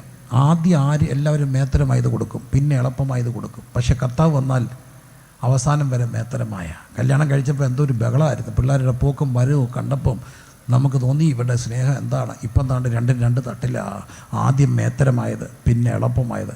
പക്ഷേ എൻ്റെ കർത്താവ് ഉണ്ടെങ്കിൽ എങ്ങനെയാണെന്നറിയാം, ആദിയിങ്കൽ കൈപ്പാകിയിലും അന്ത്യമോ മാതൂരമത്രേ. ആദിയിങ്കൽ കൈപ്പാകിയിലും അന്ത്യമോ മാതൂരമത്രേ. പരപരമേശ പരമരുളീശ നീ അത്രേയൻ രക്ഷാസ്ഥാന. ആമേ. പരപരമേശ പരമരുളീശ നീ അത്രേയൻ രക്ഷാസ്ഥാനം. എൻ്റെ കർത്താവ് വന്നാൽ ആദ്യം ഇച്ചിരി കയ്പാണെങ്കിലും അന്ത്യത്തെ മധുരമാക്കാൻ കഴിവുള്ള ഒരു ദൈവമുണ്ട്. 2-ാം അധ്യായത്തിലൊരു പുതിയ വീഞ്ഞ് കാണുകയാണ്. 3-ാം അധ്യായത്തിലേക്ക് വരുമ്പോൾ അവിടെ നിക്കോദീമോസിനെ കാണുന്നുണ്ട്. നിക്കോദീമോസ് വളരെ ഭക്തനായ ഒരു യഹൂദ മനുഷ്യൻ. പക്ഷെ അവനോട് കർത്താവ് പറയുന്നൊരു കാര്യമുണ്ട്. എന്താണ്? ആമേൻ ആമേൻ, ഞാൻ നിന്നോട് പറയുന്നു, നീ പുതുതായി ജനിച്ചില്ല എങ്കിൽ, എങ്ങനെ? വെള്ളത്താലും ആത്മാവിനാലും ജനിച്ചില്ല എങ്കിൽ നിനക്ക് ദൈവരാജ്യത്തിൽ കിടക്കാൻ കഴിയുകയില്ല. 1-ാം അധ്യായത്തിലൊരു പുതിയ ദൈവിക വെളിപ്പാടാണ്. 2-ാം അധ്യായത്തിൽ പുതിയ വീഞ്ഞാണ്. പുതിയ വീഞ്ഞും കൊണ്ട് മാത്രം തൃപ്തിപ്പെടരുത്. പുതിയ വീഞ്ഞൊക്കെ കർത്താവ് തരും. ഈ ജനം അപ്പം തിന്നതുകൊണ്ട് എന്നെ അന്വേഷിക്കുന്നു. പക്ഷേ ഒരു കാര്യം ഓർത്തോടെ, ആ കർത്താവിനെ ഹൃദയത്തിൽ സ്വീകരിച്ച് വീണ്ടും ജനനാനുഭവം, അതാണ് പുതുജനനം എന്ന് പറയുക. 3-ാം അധ്യായത്തിൽ കർത്താവ് പറയുകയാണ്, നീ യഹൂദനായിരിക്കെ, യഹൂദനൊക്കെ ആയിരുന്നോട്ടെ, പക്ഷേ എന്നെ നീ വ്യക്തിപരമായി ആത്മാവിൽ ജനിച്ചില്ല എങ്കിൽ നിനക്ക് സ്വർഗരാജ്യം പ്രവേശിപ്പാൻ കഴിയുകയില്ല. 3-ാം അധ്യായത്തിൽ വീണ്ടും ജനം. എന്താ വീണ്ടും ജനം എന്ന് പറഞ്ഞാൽ, വാലസ് ചെയ്ത പോലെ എൻ്റെ ഹൃദയത്തിൽ അങ്ങേക്കിടമുണ്ടെന്ന് പറഞ്ഞ് എൻ്റെ പാപങ്ങളെ ഏറ്റു പറഞ്ഞ് അവൻ്റെ പുത്രനായ യേശുവിൻ്റെ രക്തം എൻ്റെ സകല പാപവും പോക്കി എന്നെ രക്ഷിക്കുക. ഹല്ലേലൂയ. പാപങ്ങളെ ഏറ്റു പറഞ്ഞ് അവിടുത്തെ വചനത്താൽ കഴുകപ്പെട്ട് അവിടുത്തെ ഹൃദയത്തിൽ സ്വീകരിക്കുന്ന മഹത്തായ കാര്യമാണ് വീണ്ടും ജനനം. 3-ാം അധ്യായത്തിൽ പറയുന്നത് വീണ്ടും ജനനെ കുറിച്ചാണ്. 4-ാം അധ്യായത്തിൽ ഒരു പാപിനിയായ സ്ത്രീ വരികയാണ്. 4-ാം അധ്യായം ശമരിയക്കാരത്തിയാണ്. യേശു കർത്താവ് 3-ാം അധ്യായത്തിൽ പുതുജന്മത്തെക്കുറിച്ചാണ് പറയുന്നത്. 4-ാം അധ്യായത്തിൽ പറയുന്നത് എന്താണ്? പാപിനിയായി സ്ത്രീയെടുത്തിട്ട് വരികയാണ്. ഈ പുതുജന്മം ഉണ്ടായിക്കഴിഞ്ഞാൽ അവിടെ നടിച്ചുവരുകളില്ല. 4-ാം അധ്യായത്തിൽ ശമരിയക്കാരെടുത്തോട്ട് പോവുകയാണ്. യഹൂദൻ എവിടെ പോകത്തില്ല? ശമരിയക്കാരെടുത്ത് പോകത്തില്ല. യഹൂദന് ശമരിയക്കാരെടുത്ത്. ജാതി വിവേചനം ഭയങ്കരമാണ് അവിടെ. ശമരിക്കാരനും യഹൂദനിൽ നിന്നുള്ള ഭയങ്കര വേർതിരിവുണ്ടായിരുന്നു. പ്രിയമുള്ളവരെ, കേരളത്തെ നമ്മുടെ സ്വാമിജി വന്നപ്പം വിളിച്ചൊരു വാക്കുണ്ട്, കേരളം ഒരു ഭ്രാന്താലയം. എന്തിൻ്റെ പേരിലാണ്? അയിത്തം, ജാതി വ്യവസ്ഥത, സ്ത്രീ പുരുഷ വിവേചനം കൊടുമ്പിരിക്കൊണ്ടിരുന്നൊരു കാലഘട്ടത്തിൽ കേരളത്തെ വിളിച്ചു ഭ്രാന്താലയം എന്ന് വിളിച്ചു. എന്നാൽ ഒരു പെന്തക്കോസ്തുകാരൻ എന്ന നിലയിൽ ഞാൻ അഭിമാനിക്കുന്നൊരു കാര്യമുണ്ട്. അന്ന് ജാതി വിവേചനം ശക്തമായിരുന്നൊരു കാലഘട്ടത്തിൽ ലോകം ഞെട്ടി, കേരളം ഞെട്ടി, സവർണ സമുദായങ്ങൾ ഞെട്ടി. എന്താ കാര്യം? അവർണനും സവർണനും ഉയർന്നവനും താണവനും ഒരു പായ ഇരുന്ന് ഒന്നിച്ചാരാധിച്ചു. ഒന്നിച്ചാരാധിച്ചു കഴിഞ്ഞ് ഒരപ്പത്തിൽ നിന്ന് എടുത്തു, ഒരു പാനപാത്രത്തിൽ നിന്ന് കുടിച്ചു. എഴുന്നേറ്റപ്പോൾ അവർ കെട്ടിപ്പിടിച്ച് പറഞ്ഞു, മരണത്താൽ മറയാത്ത മഹൽ സ്നേഹപ്രഭയാൽ പിരിയ ബന്ധമാണിത്. വീണ്ടും ജന്മം പ്രാപിച്ച സമൂഹത്തിനൊരു പ്രത്യേകതയുണ്ട്. അവിടെ ജാതി വിവേചനമില്ലാത്ത സമൂഹമാണ്. ആമേൻ പറയാവുന്നവരെല്ലാം ആമേൻ പറഞ്ഞേ. ആമേൻ പറയാവുന്നവർ ഉറക്കെ ആമേൻ പറഞ്ഞേ. ജാതിയുടെ മതത്തിൻ്റെ വേലുക്കെട്ടുകൾക്കകത്താണ്. ഇന്നെന്താണ്? ഉത്തരാധുനിക യുഗത്തെ വീണ്ടും പുരാതന യുഗത്തിലേക്ക് കൊണ്ടുപോകാൻ ശ്രമിക്കുന്ന ചിന്തകളും ചിന്താധാരകളും ഒക്കെ വരുമ്പോൾ പുതിയ നിയമസഭ അറിയേണ്ട ഒരു കാര്യമുണ്ട്. പുതിയ നിയമസഭ വീണ്ടും ജന്മം പ്രാപിച്ചവർ അതിന് മേളിലാണ്. അവർക്ക് വേർപാണ്ടം നടിച്ചു വരികളില്ല. അവർ മനുഷ്യരായി കാണുന്ന സമൂഹമാണ്. ഹല്ലേലൂയ. ചേർന്ന് ദൈവത്തിന് സ്തോത്രം ചെയ്താട്ട്. ആ സ്ത്രീ അല്പം ജീവിതത്തിൽ ഇടറിപ്പോയൊരു സ്ത്രീയാണ്. ഇടറിപ്പോയൊരു സ്ത്രീയോട് കർത്താവ് സംസാരിക്കുമ്പോൾ പറയുന്നൊരു കാര്യമുണ്ട്. അതാണ് സുഖാറിയിലെ ദാഹം. പിള്ളേർക്കൊക്കെ അറിയാവുന്നൊരു പാട്ടുണ്ടോ? നട്ടുച്ച നേരത്ത് കിണറിൻ്റെ വക്കത്ത് വെള്ളത്തിനായി ഞാൻ കാത്തിരിപ്പു, വെള്ളത്തിനായി ഞാൻ കാത്തിരിപ്പു. ഒരു പാത്രം ദാഹജലം ചോദിക്കുകയാണ്. അപ്പോൾ ആ സ്ത്രീ പറയുന്ന കർത്താവളോട് സംസാരിക്കും, നീ യഹൂദനായിരിക്കുക, എന്നോട് എങ്ങനെയാണ് കുടിപ്പാൻ ചോദിക്കുക. അപ്പം കർത്താവ് പറയുന്നൊരു വാക്കുണ്ട്, ഈ വെള്ളം കുടിക്കുന്നതിനല്ല പിന്നെയും ദാഹിക്കും. എന്നിൽ നിന്ന് കുടിക്കുന്നവനത് നിത്യജീവങ്കിലേക്ക് പൊങ്ങുന്ന എന്തായി മാറും? നീരുറവയായി മാറും. ഇന്നത്തെ സമൂഹത്തിൻ്റെ പ്രശ്നം എന്താ? പാവം പിടിച്ച ഒരു സ്ത്രീയാണ് ഈ കുട്ടി. എനിക്ക് അവളോട് വളരെ അനുകമ്പയുണ്ട്. അവിടെ ഹൃദയത്തിൽ അടങ്ങാത്തൊരു ദാഹം, എന്തിനോ വേണോ സ്നേഹത്തിന് വേണ്ടിയുള്ള ദാഹമാണ്. അവിടെ ജീവിതത്തെ എല്ലാ മനുഷ്യൻ്റെയും മനസ്സിനകത്ത് പല തട്ടുകളുണ്ട്. ഒന്ന് ബോധ മനസ്സാണ്, ബോധ മനസ്സ്. മറ്റെന്താണ്? സബ് കോൺഷ്യസ്, ഉപബോധ മനസ്സുണ്ട്, അല്ലേ? ഉപബോധ മനസ്സുണ്ട്. ഇനി ഒരു സൂപ്പർ കോൺഷ്യസ് ഉണ്ട്, അതാണ് ദൈവാംശം, ദൈവത്താൽ നിറയപ്പെടേണ്ടത്. ഈ മനുഷ്യൻ്റെ അകത്തുള്ള ദാഹമാണ് ഇന്ന് മനുഷ്യനെ കൊണ്ടുപോയി എത്തിക്കുന്നത്. ഇന്ന് കേരളത്തിൻ്റെ ഏറ്റവും വലിയ പ്രശ്നം എന്താ? നമ്മുടെ ഗവൺമെൻറ്, നമ്മുടെ ഡിപ്പാർട്ട്മെൻറ്റ്, പോലീസുകാർ, എക്സൈസുകാർ, സാമൂഹ്യ പ്രവർത്തകർ, കൗൺസിലിംഗുകാർ എല്ലാം കൈ കോർക്കുന്നു. എന്തിനു വേണ്ടിയാ? ലഹരിക്കെതിരെയുള്ള ഒരു വിപത്താണ്. ലഹരിക്കെതിരെ കൈകോർക്കുകയാണ്. MDMA പോലെയുള്ള ദുരന്തങ്ങൾ കേരളത്തിലേക്ക് വന്നു. ഒരിടത്ത് മദ്യപാനം, ഇന്ന് മദ്യപാനം വേണ്ട അല്ല, മനുഷ്യ ചെറുപ്പക്കാർ, കുഞ്ഞുങ്ങൾ, കൊച്ചു കുഞ്ഞുങ്ങൾ, കൂള് എന്ന് വേണ്ട അവിടെ തുടങ്ങുകയാണ്. എന്നിട്ടോ ലഹരിയുടെ ലോകത്തേക്ക് പോവുകയാണ്. എന്തുകൊണ്ടാണ് ഇവർ ലഹരിയിലേക്ക് പോകുന്നത്? എന്തിനാണ് ഇവർ ലഹരിയിലേക്ക് പോകുന്നത്? പ്രിയരെ, ലഹരിയിലേക്ക് പോകാനൊരു കാര്യമുണ്ട്. വല്ലാത്തൊരു ദാഹം, എന്തെന്നറിയാത്തൊരു അസ്വസ്ഥത മനുഷ്യൻ്റെ ഹൃദയത്തിലുണ്ട്. ഈ അസ്വസ്ഥതയാണ് ലഹരി മാഫിയകൾ മുതലെടുക്കുന്നത്. പരീക്ഷയൊക്കെ വരുമ്പോൾ ഈ കുഞ്ഞുങ്ങൾക്ക് വല്ലാത്ത ടെൻഷന്, ചിലപ്പോൾ ടെൻഷൻ അടിക്കും. ചിലപ്പോൾ അവിടെ പ്രണയം നൊന്താൽ, ഈ പ്രണയമൊക്കെ ഒന്ന് പൊട്ടുമ്പോഴത്തേന് ഈ പിള്ളേരൊക്കെ കാണിക്കുന്ന വെപ്രാളം കാണണം. പണ്ട് പെമ്പിള്ളാർ കിടന്ന് വെപ്രാളപ്പെടാന്ന്, ഇപ്പം പെമ്പിള്ളാർ വളരെ ബോൾഡാണ്. അവരാണ് പലപ്പോഴും തേച്ചിട്ട് പോകുന്നത്. ആമ്പിള്ളേർക്കാണ് വയ്യാതാണ്. അപ്പോൾ ആമ്പിള്ളേരിങ്ങനെ കിടന്ന് ചാകുമ്പോൾ ഒരു വട്ടം ഞാനൊരു ഇടത്ത് പോകുമ്പോൾ ഒരു ചെറുക്കൻ കരഞ്ഞുകൊണ്ട് എന്നെ വിളിച്ചു, പാസ്റ്റങ്ങളേ എവിടെ? ഞാൻ പറഞ്ഞാൽ ദൂരെയാണ് മക്കളെ, എന്താണ്? ഞാൻ അങ്ങ് വരെ പാസേ, എനിക്ക് പാസേ. അപ്പോൾ എൻ്റെ കൂടെ ഓടിച്ചുകൊണ്ടിരുന്നത് അവൻ ഒരു താരമാ. അവൻ എന്നോട് പറയാം, പാസ്റ്റങ്ങളെ അച്ഛാ മിക്കവാറും തേപ്പ് കിട്ടിയതാണ്, കുഴപ്പമില്ല, ആദ്യത്തേതാണ്, 2-3 കിട്ടി കഴിയുമ്പോൾ ഇവൻ ഓക്കെ ആയിക്കോളൂ. അപ്പോൾ കണ്ടോ, എല്ലാ പിള്ളേരും കരയുമ്പോൾ അസ്തിത്വം ഒരു വല്ലാത്ത ബോധം. അപ്പോഴാണ് കൂട്ടുകാരെ കൊണ്ടുകൊടുക്കുന്നത്, ഈ സാധനം ഒന്ന് വലിച്ചേ ഏട്ടാ, ഇതൊന്ന് പിടിപ്പിച്ച കിളി പോയി ഇങ്ങനെ ഇരിക്കും. ഇങ്ങനെ 2-3 ദിവസമൊക്കെ ഇരുന്ന് കളയും. ഞങ്ങളുടെ കോളേജിൻ്റെ അവിടെ ഒരു സംഭവം നടന്നായിട്ട് കേട്ടു. എനിക്കറിയാവുന്നൊരു സംഭവം, ഒരു പയ്യനാ, വലിയ വീട്ടിലെ ചെറുക്കനെ കൈ കൊണ്ട് മേച്ചൊറിയാത്ത പയ്യനാ. അവനാ എല്ലാവരും പോയിരിക്കുന്ന ഒരു തോട്ടമുണ്ട്, 2-3 ഏക്കർ റബ്ബർ തോട്ടമാണ് കോളേജിൻ്റെ അടുത്തുള്ള. അവിടെ ഇരുന്നുകൊണ്ട് ഒരു സാധനം വലിച്ചുകൊണ്ട് ഇവൻ ഇങ്ങനെ ഇരുന്നുകൊണ്ട് പോച്ച പറിച്ചുകൊണ്ട് സാധനം എടുത്തു. മക്കളെ, 2 ഏക്കർ തോട്ടത്തിലെ മൊത്തം പോച്ച അവൻ പറിച്ചു. കുന്ന് 1, കുന്ന് 2, കുന്ന് 3 പറിച്ചു കൂട്ടെ, ഇവൻ അറിയുന്നില്ല. എന്താ വെച്ചാൽ അവൻ അവിടെ നിന്ന് പോച്ച പറിച്ചുകൊണ്ട് ഈ സാധനം മൊത്തം പോച്ച അവൻ പറിച്ചു. ചെയ്തുകൊണ്ടിരിക്കുന്ന കാര്യം ചെയ്യാനുള്ള ഒരു അമാനുഷികമായ ശക്തി കിട്ടും. സത്യ. അതുകൊണ്ടാണ് ഇനി അപകടം കൂടുന്നത്. എന്നാണെന്നറിയാമോ? നമ്മളിങ്ങനെ വണ്ടി ഓവർടേക്ക് ചെയ്ത് പോകുന്നു, അവിടുന്ന് ഒരു വണ്ടി വരുന്നു. നമ്മൾ ഈ സ്വാഭാവികമായിട്ട് ഈ വണ്ടി വരുമ്പോൾ, അതുകൊണ്ടാണ് പിള്ളേരൊന്നും ഓവർടേക്ക് ചെയ്യല്ലേ, നല്ല സേഫ് അല്ലെങ്കിൽ.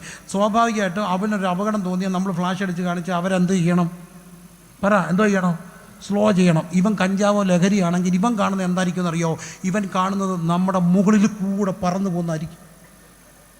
ഇവൻ ലഹരിയാണെങ്കിൽ ഇവൻ കാണുന്നത് നമ്മുടെ മുകളിലൂടെ ഇങ്ങനെ പോവുക. അവനിങ്ങനെ വരും, മുകളിലല്ല, നമ്മുടെ നെഞ്ചത്തൂടെ കയറും.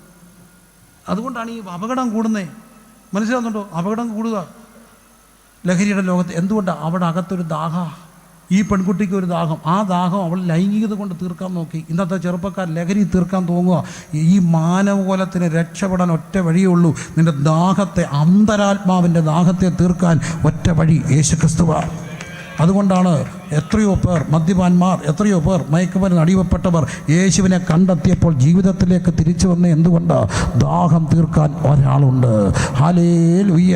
ദാഹം തീർക്കാൻ ഒരാളുണ്ട്. അതാരാ? ക്രിസ്തുവിനെ കിട്ടിയവൻ്റെ ദാഹം പിന്നെ ജഡത്തിന് വേണ്ടിയുള്ള ദാഹമല്ല.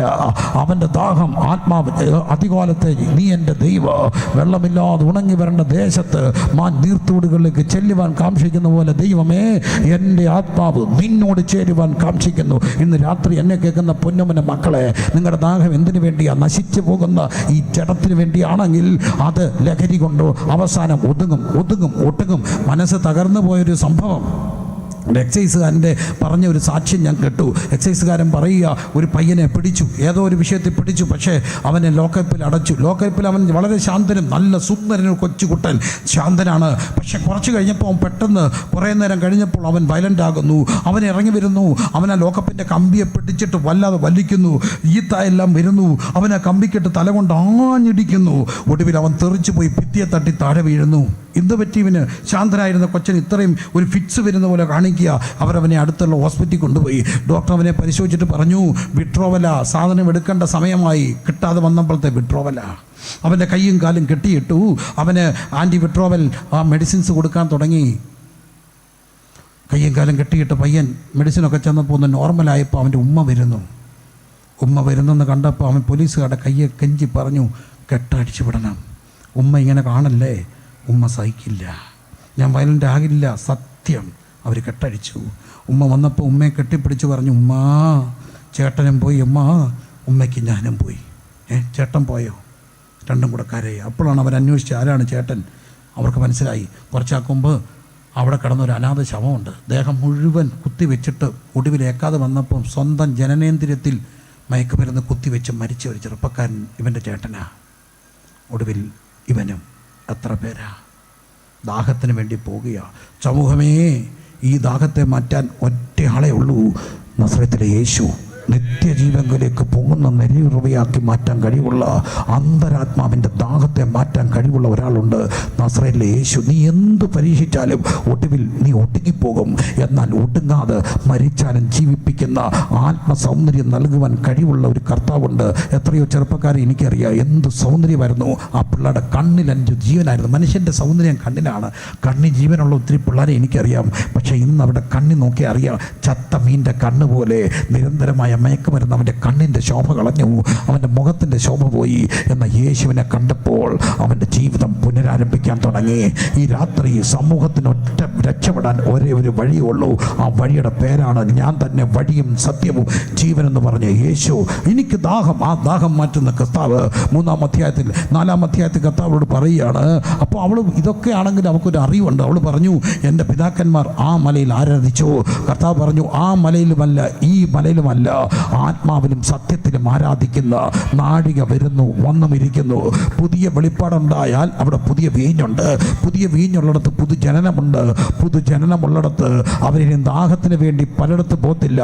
അവരെന്ത് ചെയ്യും? ആ ദാഹം മാറ്റുന്ന ആത്മാവാം ദൈവത്തെ ആത്മാവിലും സത്യത്തിലും ആരാധിക്കും. പുതിയ വീഞ്ഞുള്ളിടത്ത് പുതിയ ജനനം. പുതിയ ജനനം കഴിഞ്ഞപ്പം പുതിയ ആരാധന. കരങ്ങളടിച്ച് ദൈവത്തെ ഒന്ന് സ്തുതിച്ച് പുതിയ ആരാധന. ആ ആരാധന പ്രത്യേകത എന്താ?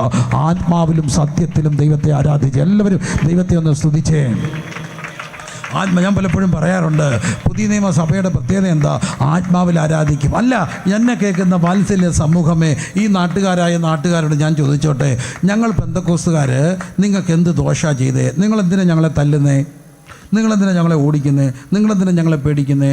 ഞങ്ങൾ ആകെപ്പാടെ ഞങ്ങൾ ആരോടെങ്കിലും പറയുന്നുണ്ടോ? കലാപം നടത്താൻ പറയുന്നുണ്ടോ? ഉണ്ടെങ്കിൽ പറ. ഞങ്ങളുടെ ഹോളുകളിൽ ഞങ്ങൾ ആയുധ പരിശീലനം നടത്തുന്നുണ്ടോ? ഞങ്ങളുടെ പിള്ളേരെ ഞങ്ങൾ വടിവാളെടുക്കാൻ പഠിപ്പിക്കുന്നുണ്ടോ? ഉണ്ടോ? ഇല്ല. ഞങ്ങളുടെ പിള്ളേരോട് പറയുന്നുണ്ടോ, നിങ്ങൾ അന്യമതത്തിൽ പോയ പെൺപിള്ളേരെ പ്രേമിച്ച് കെട്ടിക്കൊണ്ട് വരണമെന്ന് പറയുന്നുണ്ടോ? ഉണ്ടോ? ഇല്ല. ഞങ്ങൾ പറയുന്നത് അങ്ങനെ പോയി കെട്ടരുതെന്നാ പറയുന്നത്. ആണോ? അതോ പോയി അടിച്ചുകൊണ്ട് വരാനാന്ന് പറയുന്നത്? ഇല്ല. അടിച്ചുകൊണ്ടൊന്നും വന്നാൽ 7 അയലൊക്കെ തടിപ്പിക്കാത്തവരാണ്. നല്ല പ്രായമുള്ള ഞാൻ പിന്നെ ഇച്ചിരി കൂടെ ഒക്കെ പിള്ളേരെ ചേർത്ത് പിടിക്കും. അപ്പച്ചന്മാരൊക്കെയാണ് ഓടിക്കും, ആ വഴികോട്ട് അടുപ്പിക്കത്തില്ല.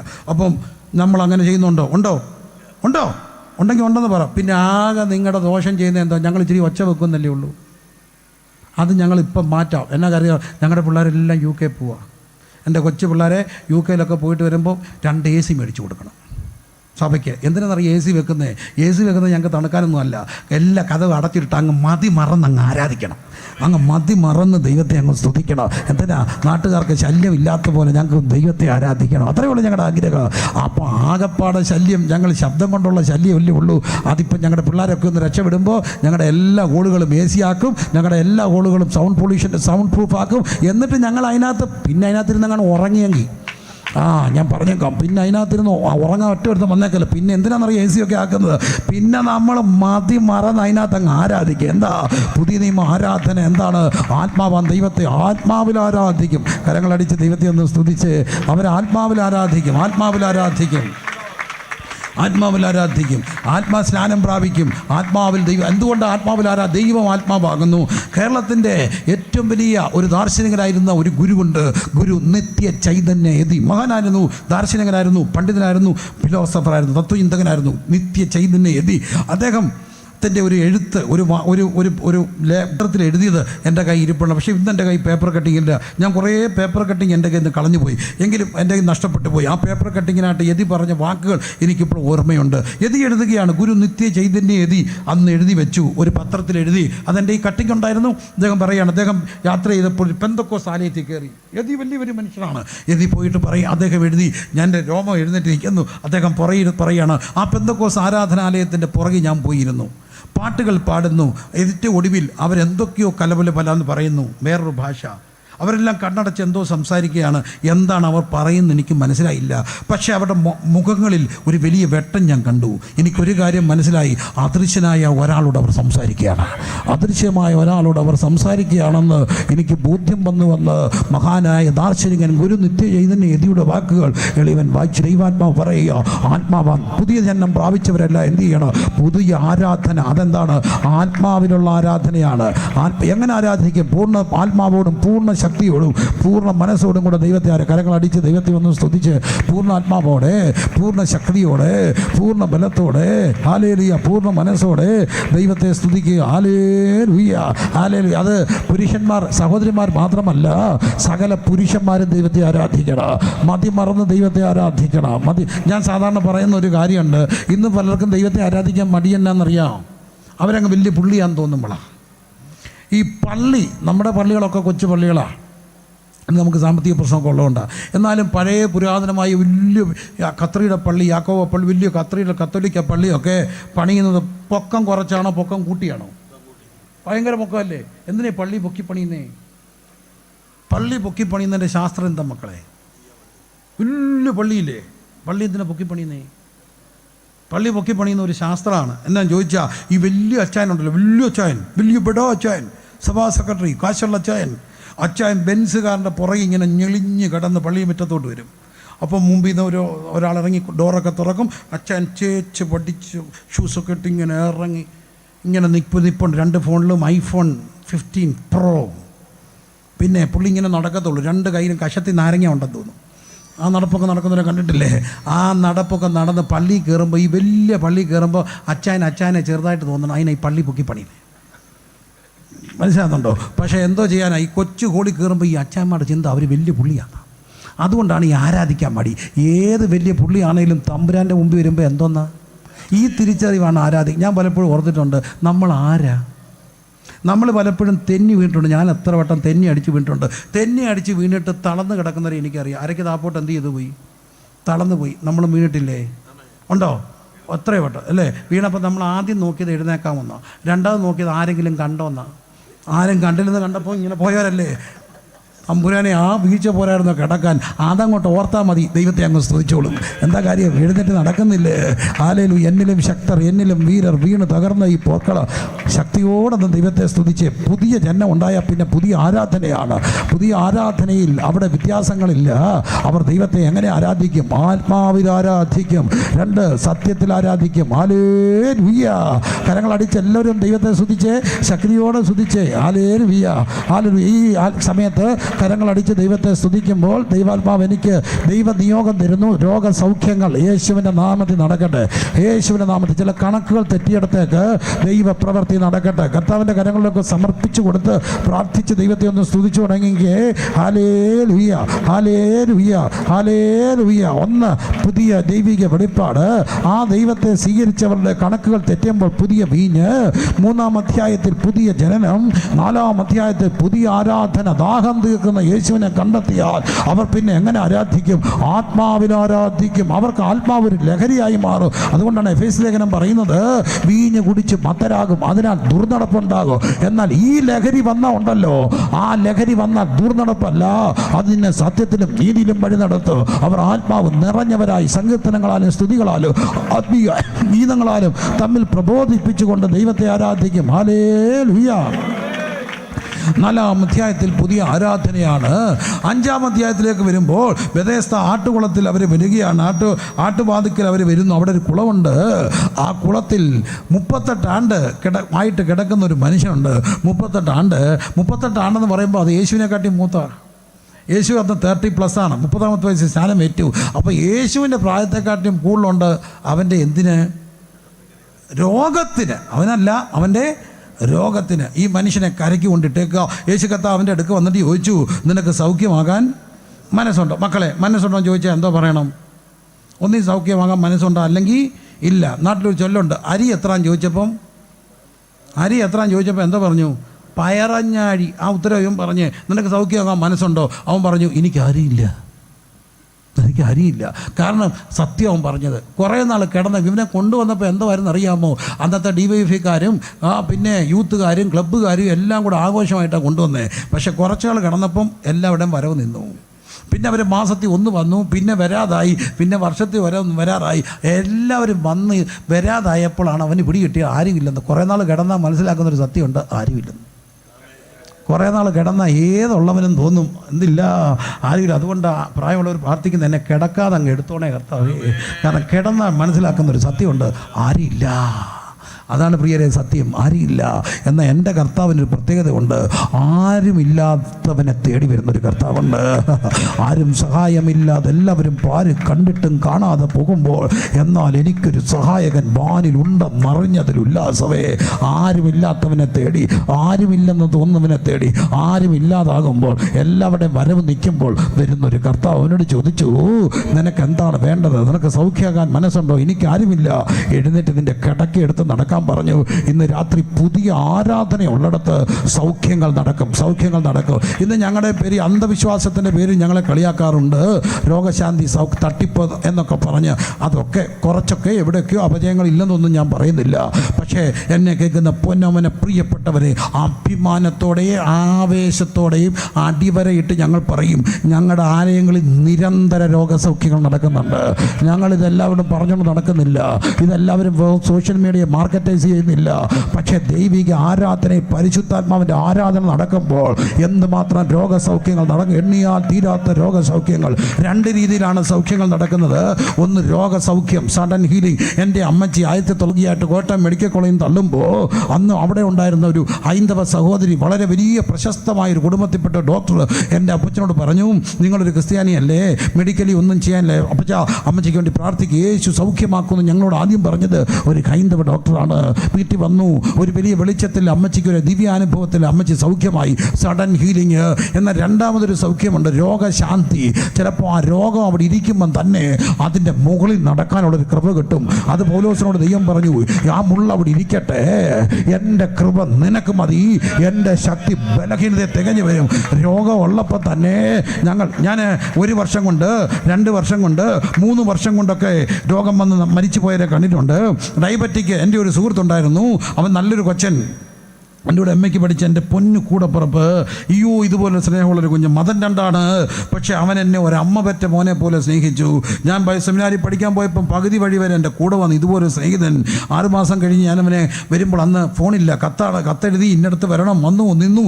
ഞാനിത് എപ്പോഴും ഓർക്കും. അവൻ ദൂരെ നിന്ന് വരുന്ന കണ്ടപ്പോൾ എനിക്കവനെ മനസ്സിലായില്ല. നല്ല തടിയൻ, ബാലയൊക്കെ കളിക്കാൻ പോകുന്നവൻ, നല്ല ഡാൻസറായിരുന്നു. പക്ഷേ അവൻ വല്ലാതെ മെലിഞ്ഞിരിക്കുന്നു. അടുത്ത് വന്നപ്പോൾ എനിക്കിവനെ മനസ്സിലാകുന്നു. ഞാൻ ചോദിച്ചാൽ എന്തോ പറ്റി? അവൻ പറഞ്ഞു, എന്നെ പറ്റാനാണ് ഒരു ഡയബറ്റിക് വന്ന് ക്ഷീണിച്ചു.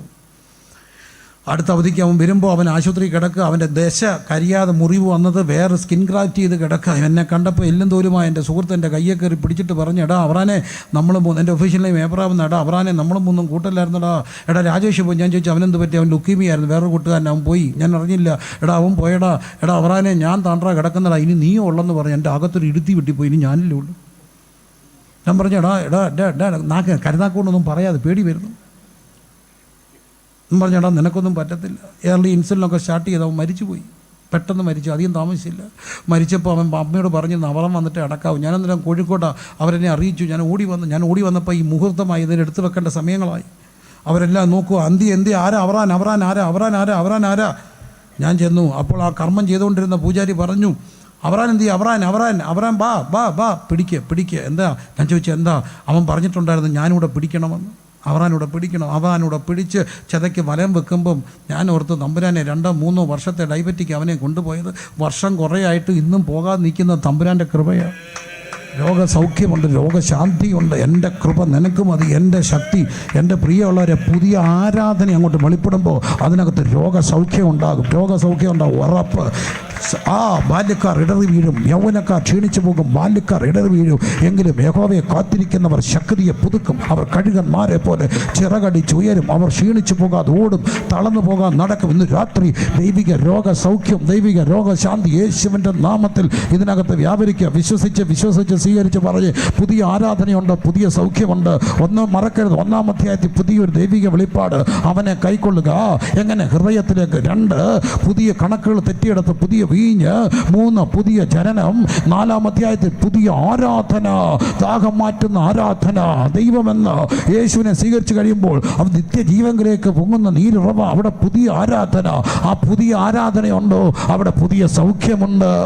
അവിടെ പുതിയ കരങ്ങൾ അടിച്ച് ദൈവത്തെ ഒന്ന് സ്തുതിച്ച് ആരും ഇന്ന് രാത്രി വെറുതെ ഇരിക്കരുത്. രോഗശാന്തി, രോഗസൗഖ്യം. Hallelujah, hallelujah. തൻ്റെ പാദപീഠം എൻ്റെ വൈദ്യശാല, അതിലുണ്ട് അനേകം ഔഷധങ്ങൾ രോഗശാന്തിക്കായി. യേശുവെ നന്ദി, യേശുവെ നന്ദി, യേശുവെ നന്ദി, യേശുവെ നന്ദി, യേശുവെ ആരാധന, യേശുവെ ആരാധന, യേശുവെ ആരാധന. സ്തുതി സ്തുതി സ്തുതി സ്തുതി സ്തുതി സ്തുതി സ്തുതി സ്തുതി സ്തുതി സ്തുതി സ്തുതി സ്തുതി സ്തുതി സ്തുതി സ്തുതി സ്തുതി സ്തുതി സ്തുതി. Hallelujah, hallelujah. അത്ഭുതങ്ങൾ തീർന്നിട്ടില്ല, അടയാളങ്ങൾ തീർന്നിട്ടില്ല. ഇന്നുമുണ്ട് അത്ഭുതങ്ങൾ, ഇന്നുമുണ്ട് അടയാളങ്ങൾ. എങ്ങനെ? ഞങ്ങളത് വിളിച്ചു പറയത്തില്ല, ഞങ്ങളത് വലിയ ഉപയോഗിച്ച് ബിസിനസ് നടത്തത്തില്ല. പക്ഷേ ഞങ്ങളുടെ ആരാധനാലയങ്ങളിൽ ആത്മീക ആരാധന വെളിപ്പെടുമ്പോൾ ബന്ധനങ്ങൾ അഴിയും, കെട്ടുകൾ പൊട്ടും, രോഗസൗഖ്യങ്ങൾ ഉണ്ടാകും, വിടുതലുകൾ നടക്കും, രോഗശാന്തി വ്യാപരിക്കും. സൈന്യത്താലല്ല, ശക്തിയാലല്ല, എൻ്റെ ആത്മാവിനാൽ കൃപ കൃപ എന്നുള്ള ആർപ്പോടെ. ഹല്ലേലൂയ. സ്വോത്രം സ്വോത്രം സ്വോത്രം സ്വോത്രം സ്വോത്രം സ്വോത്രം സ്വോത്രം സ്വോത്രം സ്വോത്രം സ്വോത്രം സ്വോത്രം സ്വോത്രം സ്വോത്രം സ്വോത്രം. ദൈവം അത്ഭുതം ചെയ്യും. ദൈവം ആരാധനയും പ്രാർത്ഥനയൊക്കെ നടക്കുമ്പോൾ അത്ഭുതങ്ങൾ നടക്കും പ്രിയരെ. അത് നടക്കും. ഞാനത് വിശ്വസിക്കുന്ന ഒരാളാണ്, അനുഭവിച്ചിട്ടുണ്ട്. പൗർവിഷൻ്റെ ഈ കോവിഡ് കാലത്തെ ശുശ്രൂഷകളിലൊക്കെ ഒത്തിരി അത്ഭുതങ്ങൾ എളിയവർക്ക് കാണാനെത്തു. എങ്കിലും അതിലൊരു രസകരമായൊരു സാക്ഷ്യം, അല്പം രസകരമായൊരു സാക്ഷ്യം. ഒരു പ്രിയപ്പെട്ട പിതാവ്, അദ്ദേഹം ഒരു റിട്ടയർഡ് ഗവൺമെൻറ് ഉദ്യോഗസ്ഥനാണ്. അദ്ദേഹത്തിന് കോവിഡ് മൂർച്ഛിച്ചു. അദ്ദേഹം മധ്യതിരുവിതാംകൂറിലെ നല്ലൊരു ഹോസ്പിറ്റലിൽ അഡ്മിറ്റായി, വെന്റിലേറ്ററായി, സീരിയസ് ആയി. അപ്പോൾ ആ സമയത്ത് പ്രാർത്ഥന നടക്കുമ്പോൾ ഞങ്ങൾ ലൈവിൽ ശുശ്രൂഷിക്കുകയാണ്. ശുശ്രൂഷ നടക്കുമ്പോൾ മുട്ടുമേ നിന്ന് പ്രാർത്ഥിക്കുകയാണ്. അപ്പോൾ ആ സമയത്ത് ഒത്തിരി പേരുടെ പ്രാർത്ഥനാവശ്യങ്ങൾ വരും. അത് പ്രാർത്ഥിക്കും. ചിലർ ഫോണിൽ വിളിച്ച് പറയും, അത് ചില പ്രയർ ലൈനെയൊക്കെ വിളിക്കും. അത് ഞങ്ങൾ ചിലർ യൂട്യൂബിൽ ചാറ്റ് ബോക്സിൽ അയക്കും. അപ്പോൾ അത് ഞങ്ങൾ എഴുതിയെടുത്ത് ഞങ്ങളുടെ ഈ കൊണ്ടുത്തരും. ഞങ്ങളത് നോക്കി പ്രാർത്ഥിക്കും ഓരോരുത്തർക്ക് വേണ്ടി. അങ്ങനെ മുഴങ്ങാലും പ്രാർത്ഥിക്കുകയാണ്. ആ സമയത്ത് ഈ പിതാവ് സീരിയസ് ആണെന്നുള്ള വാർത്ത കിട്ടുന്നു. ഞങ്ങൾ പ്രാർത്ഥിക്കുന്നു, ഒരു അത്ഭുതം കിട്ടണോ. ആ പിതാവ് മരിച്ചു പോകുന്ന പോലൊരു അനുഭവത്തിൽ എല്ലാവരും പറഞ്ഞു സീരിയസ് ആണ്, മരിക്കുകയാണ്. പക്ഷേ ഈ വെന്റിലേറ്ററിൽ കിടക്കുന്ന, ഈ ICU കിടക്കുന്ന ഈ പിതാവിനൊരു അനുഭവം ഉണ്ടായി. അദ്ദേഹത്തിന് പെട്ടെന്നുണ്ടായി താൻ മരിച്ചു പോയ ഒരു അനുഭവം. തൻ്റെ ആത്മാവ് ശരീരത്തിൽ നിന്ന് മാറി. തനിക്ക് ഒരു നിഗൂഢമായ ഒരു ദിവ്യ എന്താ പറയുക, തനിക്കൊരു അനുഭവം ഉണ്ടായി. അപ്പോൾ ഇവിടെ മരിച്ചു എന്നുള്ള വാർത്ത പ്രചരിക്കുന്ന പോലുള്ള വലിയ സീരിയസ് ആണെന്നുള്ള വിഷയങ്ങൾ ഞങ്ങൾ അദ്ദേഹത്തിന് വേണ്ടി പ്രാർത്ഥിക്കുകയാണ്. അപ്പോൾ അദ്ദേഹം ഇങ്ങനെ കാണുകയാണ്. അദ്ദേഹം വന്ന് പരസ്യമായിട്ട് സാക്ഷ്യം പറഞ്ഞു. അദ്ദേഹം ഈ ബോഡിക്ക് പുറത്ത് വന്നു. പുള്ളി നോക്കുമ്പോൾ പുള്ളിയുടെ ബോഡി അവരെടുത്തുകൊണ്ട് പെട്ടിക്കകത്ത് വെച്ചുകൊണ്ട് ആംബുലൻസ് കയറ്റി വീട്ടിൽ കൊണ്ടുപോകും. പുള്ളി കാണുക. എന്നിട്ട് വീടിൻ്റെ അവിടെ ചെന്നിട്ട് ആംബുലൻസിൽ നിന്ന് ബോഡി ഇറക്കി ചുമന്നുകൊണ്ട് കുറേ പേര് വീട്ടിലോട്ട് കയറ്റുക. വീട്ടിലോട്ട് അങ്ങോട്ട് കയറ്റുമ്പം വീട്ടിലോട്ട് കയറാറായപ്പം പുള്ളി ഈ മേളിൽ നിന്നുകൊണ്ട് കാണുകയാണ് കുറേ ഉപദേശിമാർ മുട്ടുകുത്തി തണ്ട് ഇങ്ങനെ നിൽക്കുക. എന്ത് ചെയ്താൽ കയറ്റി വിടത്തില്ല. പുള്ളി കാണുക, എന്ത് ചെയ്താൽ ബോഡിയെ കയറ്റി വിടത്തില്ല. പുള്ളി സാക്ഷ്യം പറഞ്ഞാൽ പുള്ളിക്ക് അങ്ങനെ എക്സ്പീരിയൻസ് ഉണ്ടായി. കാണുകയാണ്. അപ്പോൾ ഈ ബോഡി കൊണ്ട് പോയവരെ അവർ തടഞ്ഞു. എന്നിട്ട് ഇവരിങ്ങനെ മുട്ടുകുത്തി ഇങ്ങനെ കൈ മുക്കി നിൽക്കുക, കയറ്റി വിടത്തില്ല. കുറേ ഉപദേശിമാരാണ്. എന്നിട്ട് പുള്ളി പറഞ്ഞു, അതിനിങ്ങനെ നിന്നപ്പോൾ ഇവരിങ്ങനെ നിന്നപ്പോൾ അതിലൊരു ഉപദേശി അങ്ങോട്ട് എഴുന്നേറ്റ് മുണ്ടൊക്കെ മടക്കി കുത്തി ചാടി ഒരൊറ്റ അടിച്ച് പെട്ടി കൈ തങ്ങ് താഴെ പോയി. പുട്ടുക്കൊന്ന് പുള്ളി അങ്ങ് ജീവിച്ചു.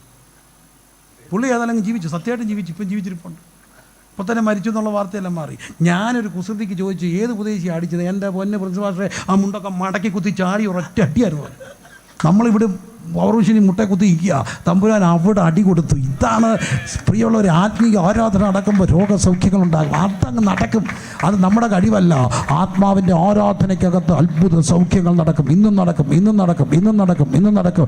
വിശ്വസിക്കുന്നവരുടെ മേൽ വ്യാപരിക്കുന്ന ദൈവകൃപ. Hallelujah, hallelujah. 6-ാം അധ്യായത്തിൽ എന്താണ്? 5-ാം അധ്യായത്തിൽ പുതിയ ആ സൗഖ്യമാണ്. 6-ാം അധ്യായത്തിലേക്ക് വരുമ്പോൾ കണ്ടോ, അവരൊരു സ്ഥലത്തിരിക്കുകയാണ്. ജനം വന്നു. യേശു പറഞ്ഞു അവർക്ക് ഭക്ഷിപ്പാൻ കൊടുക്കണം. അവർ ശിഷ്യന്മാർ പറഞ്ഞു, എന്താ പറഞ്ഞു? പറയുകയാണ് ഫിലിപ്പോസ് അവനോട്, ഓരോരുത്തർ അല്പാപ്പല്ല 200 പണം ഉണ്ടെങ്കിൽ ഇവർക്കെല്ലാം കൂടി ഇച്ചിരി കൊടുക്കാൻ പോലും എന്ത് ചെയ്യത്തില്ല, തികയത്തില്ല. അവിടെ ഒരു കുഞ്ഞുണ്ടായിരുന്നു, ബാലനുണ്ടായിരുന്നു. അന്ത്രയോസ് പറഞ്ഞു, ഇവിടെ ഒരു ബാലനുണ്ട്. ബാലൻ്റെ കയ്യിൽ എന്തുണ്ട്? 5 അപ്പവും 2 മീനും കൊണ്ട് 5 അപ്പവും 2 പരീക്ഷയുടെ സമയം. എൻ്റെ പൊന്നു മക്കളെ, 5 അപ്പവും 2 മീനും കൊണ്ട് എനിക്ക് ആ ഭാഗം അങ്ങ് ഇഷ്ടപ്പെട്ടു. ഞാൻ ചുമ്മാ എൻ്റെ കുസൃതിക്ക്, എൻ്റെ ഒരു ദിവസം ഒരു കുസൃതിക്ക്, ഒരു വാട്ടിന് ഞാൻ ഈ കൊച്ചൻ്റെ പുറകെ പോയി എന്ന് അന്വേഷിച്ചു. ഇവൻ എവിടുത്തെയാ? അവൻ്റെ വീട്ടിൽ ചെന്നപ്പോൾ എനിക്ക് മനസ്സിലായി അവനെ വീട്ടിലെ ഇളയവനാ. അവൻ്റെ ഏറ്റവും മൂത്തവൻ ഭയങ്കര മിടുക്കനായിരുന്നു. അവനിപ്പം NIT പഠിക്കുകയാണ്. എവിടെ? ആ വലിയ അവൻ്റെ നീറ്റൊക്കെ എഴുതി, എൻട്രൻസൊക്കെ എഴുതി അവൻ പഠിക്കുകയാണ്. അവൻ വലിയ മിടുക്കനാണ്. അവൻ്റെ ഇളയതോ IAS കോച്ചിങ്ങിനാണ്. ഏറ്റവും ഇളയവനാണ് ഇവൻ. ഒരക്ഷരം പഠിക്കത്തില്ല. അവൻ വീട്ടിൽ ഇരുന്ന ഇതുപോലെ അവനെ സഹിക്കാൻ വയ്യ. ഞങ്ങൾ ഈ VBS നടത്താറുണ്ട്. കേരളം കണ്ട ഏറ്റവും വലിയ മെഗാ VBSകൾക്ക് ഞങ്ങൾ സാക്ഷ്യം വഹിക്കാൻ എളിയവർക്ക് അവസരം കിട്ടിയിട്ടുണ്ട്. പിന്നെ അത് എന്തോ ടെൻഷനാണെന്നറിയാം. 2000 പിള്ളേരെയും കൊണ്ടൊക്കെ VBS നടത്തി. അപ്പം പിന്നെ ഇതങ്ങ് നിർത്താൻ തീരുമാനിച്ചു. കാരണം എന്തോ ടെൻഷനാണ്. അപ്പോൾ തല പൊട്ടിപ്പോകുന്ന വേദനയാണ്. അപ്പം ചില അമ്മമാർ, വിശ്വാസികളൊന്നും അല്ല, എന്നാലും പറയും, പാസ്റ്ററേ VBS ഇല്ലേ? ഇല്ലമ്മ, ഭയങ്കര ടെൻഷനാണ്. അയ്യോ, നല്ല കാര്യം, നടത്തണം. ഈ പിള്ളേരെ VBSന് വിടുന്നത് സ്നേഹം കൊണ്ട് തന്നെയല്ല, അവധിക്ക് എന്നോ ചെയ്യണമെന്ന് അറിയാതിരിക്കുമ്പോഴാണ് VBS. പിന്നെ വണ്ടി വന്നാൽ കൊണ്ടുപോയില്ലയോ? വണ്ടി ഒന്ന് കൊണ്ടുപോയാൽ പിന്നെ എന്താ, ഞങ്ങളുടെ പിള്ളേരെല്ലാം കൂടെ അവരെ യേശു മേരെ തേരാ നാം സബ്സേ ഊഞ്ചാ ഹേ, റെഡി 1 2 3 ജമ്പ് ചെയ്ത് ചാടിച്ച് ക്ഷീണിച്ച് ഇടയ്ക്കൊരു പപ്സും ഇച്ചിരി വെള്ളം കൊടുത്ത് വീട്ടിൽ പറഞ്ഞു വിടും. ഉച്ചയ്ക്ക് ഒരൊറ്റ ഉറക്കം, പിറ്റേ ദിവസം എഴുന്നേക്കത്തുള്ളൂ. അപ്പോൾ ഒരാഴ്ച അങ്ങ് പോയി കിട്ടത്തില്ലേ? അങ്ങനെ വല്ലതും ആയിരിക്കാം ഈ കൊച്ചനെ സഹിക്കാൻ വയ്യാഞ്ഞിട്ട്. മറ്റവനോട് പോയി ഇവരെ കോച്ചിങ്ങിനൊക്കെ പോയി. ഇവനോ ഈ മൊണ്ണയെ കൊണ്ടുവന്ന് ഇച്ചിരി അപ്പവും കറിയും കൊടുത്തിട്ട് പറഞ്ഞ് പോയി ഇരുന്ന് ഉടനെ വരല്ലേ, ഉച്ചയ്ക്കൊന്നും ഇങ്ങോട്ട് വരണ്ട, കഴിഞ്ഞിട്ട് വന്നാൽ മതി. അവനെ പറഞ്ഞ് അവിടെ വിട്ടു. ആർക്കും വേണ്ടാത്തവനെ തമ്പുരാൻ എടുക്ക വിട്ടു. തമ്പുരാൻ അവൻ്റെ അപ്പം എടുത്ത് അങ്ങ് വാഴ്ത്തിയപ്പോൾ അത് 5000 പേരെ അങ്ങ് കഴിച്ചു. ഞാനിന്ന് പറയും, അവൻ ആരാ? 5000 വിശ്വാസികളുള്ള സഭയുടെ ഭാഷ. 5000 ആരാ? ഇപ്പം അമ്മയെ അറിയുന്ന ആളുടെ പേരില്ല, IASകാരൻ്റെ പേരിലല്ല, എഞ്ചിനീയറുടെ പേരിലല്ല, അമ്മയെ അറിയുന്നത് ഈ ഭാഷയുടെ പേരില്ല. കണ്ടോ? ഇന്ന ഭാഷ അമ്മയെന്ന് അറിയപ്പെടൂ. ലോകം തള്ളിക്കളഞ്ഞതിനെ മൂലക്കല്ലാക്കുന്ന കർത്താവുണ്ട്. ഇന്ന് രാത്രി എന്നെ കേൾക്കുന്ന പ്രിയപ്പെട്ടവരെ, അവൻ്റെ കയ്യിൽ 5 അപ്പവും ഇതുപോലെ. ചിലപ്പോൾ എൻ്റെ കൂടെ ഒരു കൊച്ചനുണ്ട് കേട്ടോ. അവൻ്റെ അമ്മ ഇപ്പോഴും പറയും, 10ാം ക്ലാസ്സിലാണ് ആദ്യമായിട്ട് 2 അക്ക മാർക്ക് കിട്ടുന്നത് എന്ന് പറഞ്ഞാൽ മനസ്സിലായി. 9 എന്നുള്ളത് 10 ആകുന്ന ആദ്യം 10ാം ക്ലാസ്സിലാണ്. അപ്പം നിങ്ങൾക്ക് തോന്നും അവൻ എങ്ങനെ ജയിച്ചെന്ന്. അവൻ ടീച്ചർമാരെ മണിയടിക്കാൻ എടുക്കണ. അതാണ് അവസാനം എല്ലാവരും ജയിപ്പിച്ച് വിടും.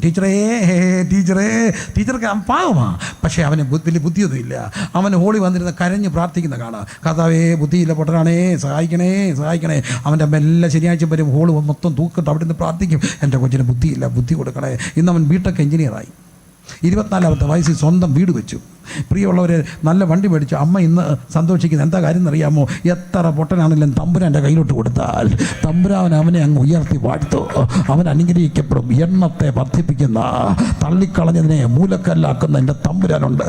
പുതിയ സൗഖ്യം മാത്രമല്ല, പുതിയൊരു അധ്യായം നിൻ്റെ ജീവിതത്തിൽ തുറക്കാൻ കഴിവുള്ള ഒരു ദൈവമുണ്ട്. 6ാം അധ്യായത്തിൽ ആ പുതിയ മന്ന കാണുകയാണ്. ഇന്ന് രാത്രി എന്നെ കേൾക്കുന്ന പ്രിയമുള്ളവരെ, നിങ്ങളുടെ ജീവിതത്തിൽ, നിങ്ങളുടെ തലമുറയുടെ ജീവിതത്തിൽ മാർക്കില്ലായിരിക്കാം, ബുദ്ധിയില്ലായിരിക്കാം, എന്നാൽ ലോകം തള്ളിക്കളഞ്ഞതിനെ മൂലക്കല്ലാക്കാൻ കഴിവുള്ള ദൈവം, ഒരു ന്യൂ ചാപ്റ്റർ, എ ന്യൂ ഇറ, ഒരു പുതിയ അധ്യായം തുറക്കാൻ കഴിവുള്ള എൻ്റെ കർത്താവ് ഈ രാത്രി ഇവിടെ വല്ലവരെ സ്തുതിച്ച് ആരാധിച്ചേ. Hallelujah, hallelujah. സമയം പോകുന്നത് കൊണ്ട് ഇത്രയും സമയം നിങ്ങൾ ഇരുന്നല്ലോ, നിങ്ങൾക്ക് നന്ദി. നമുക്കൊരു നിമിഷം ദൈവസന്നിധിയിൽ എഴുന്നേറ്റ് നിൽക്കുക, പ്രാർത്ഥിക്കുക. കണക്കുകൾ തെറ്റിയവരാണോ? ഈ രാത്രി കർത്താവ് വന്നിട്ടുണ്ട്. ഈ രാത്രി കർത്താവിൻ്റെ ഹല്ലേലൂയ. എവിടെയോ ചില മറ്റുള്ളതിൻ്റെ പുറകെ പോയി ദാഹം തീർക്കാൻ ശ്രമിക്കുന്നുണ്ടോ? ദാഹം തീർക്കാൻ ഒരേ ഒരു മാർഗ്ഗം യേശു. എന്നിൽ വിശ്വസിക്കുന്നതിന് ഉള്ളിൽ നിന്ന് തിരുവെഴുത്ത് പറയുന്ന പോലെ ജീവജലത്തിൻ്റെ നദികൾ ഒഴുകോ. അവിടെ പുതിയ ആരാധനയുണ്ട്. പുതിയ ആരാധനയുള്ളിടത്ത് എന്തുണ്ട്? പുതിയ സൗഖ്യമുണ്ട്. പുതിയ സൗഖ്യമുള്ളിടത്ത് എന്തുണ്ട്? പുതിയൊരു അധ്യായം തുറക്ക്. പുതിയൊരു അധ്യായം. സ്തുതിച്ച് ദൈവത്തെ സ്തുതിച്ച് പുതിയൊരു അധ്യായം. കുഞ്ഞെ, നിന്റെ ജീവിതത്തെ കർത്താവിൻ്റെ കരുതി കൊടുത്ത് അവൻ നിന്നെ ഉയർത്തി വാഴ്ത്തും. വാഴ്ത്തി നുറുക്കും. വാഴ്വുകൾ എല്ലാവർക്കും അനുഗ്രഹം ആകട്ടോ, സന്തോഷമാ. പക്ഷേ നുറുക്കമുണ്ട്. നുറുക്ക് അപ്പമെടുത്ത് വാഴ്ത്തി എന്നിട്ട് നുറുക്കി. വാഴ്വ് സന്തോഷമാണെങ്കിലും നുറുക്കം വേദനയോ. ചിലരുടെ ജീവിതത്തിൽ വല്ലാത്ത നുറുക്കം കാണുമോ? നുറുക്കങ്ങൾ എന്തിനാണ്? ജീവിതത്തിൻ്റെ നുറുക്കങ്ങളിലൂടെ എളിയവൻ പോയിട്ടുണ്ട്. ആർക്കുമില്ലാത്ത വേദനകൾ. ഞാൻ ദൈവത്തോടും ചോദിച്ചു, എന്തിനായി നുറുക്കോ? തമ്പുരാൻ പറഞ്ഞു, നീ നിനക്ക് വേണ്ടി തന്നെ ഉള്ളവനാണെങ്കിൽ നുറുക്കണ്ട, എന്നാൽ നീ അനേകർക്ക് അനുഗ്രഹമായി തീരണമെങ്കിൽ നിന്നെ ദൈവം നുറുക്കും. നുറുക്കുന്ന എന്തിനാ? ഒത്തിരി പേർക്ക് ഒരു അനുഗ്രഹമായി മാറാൻ.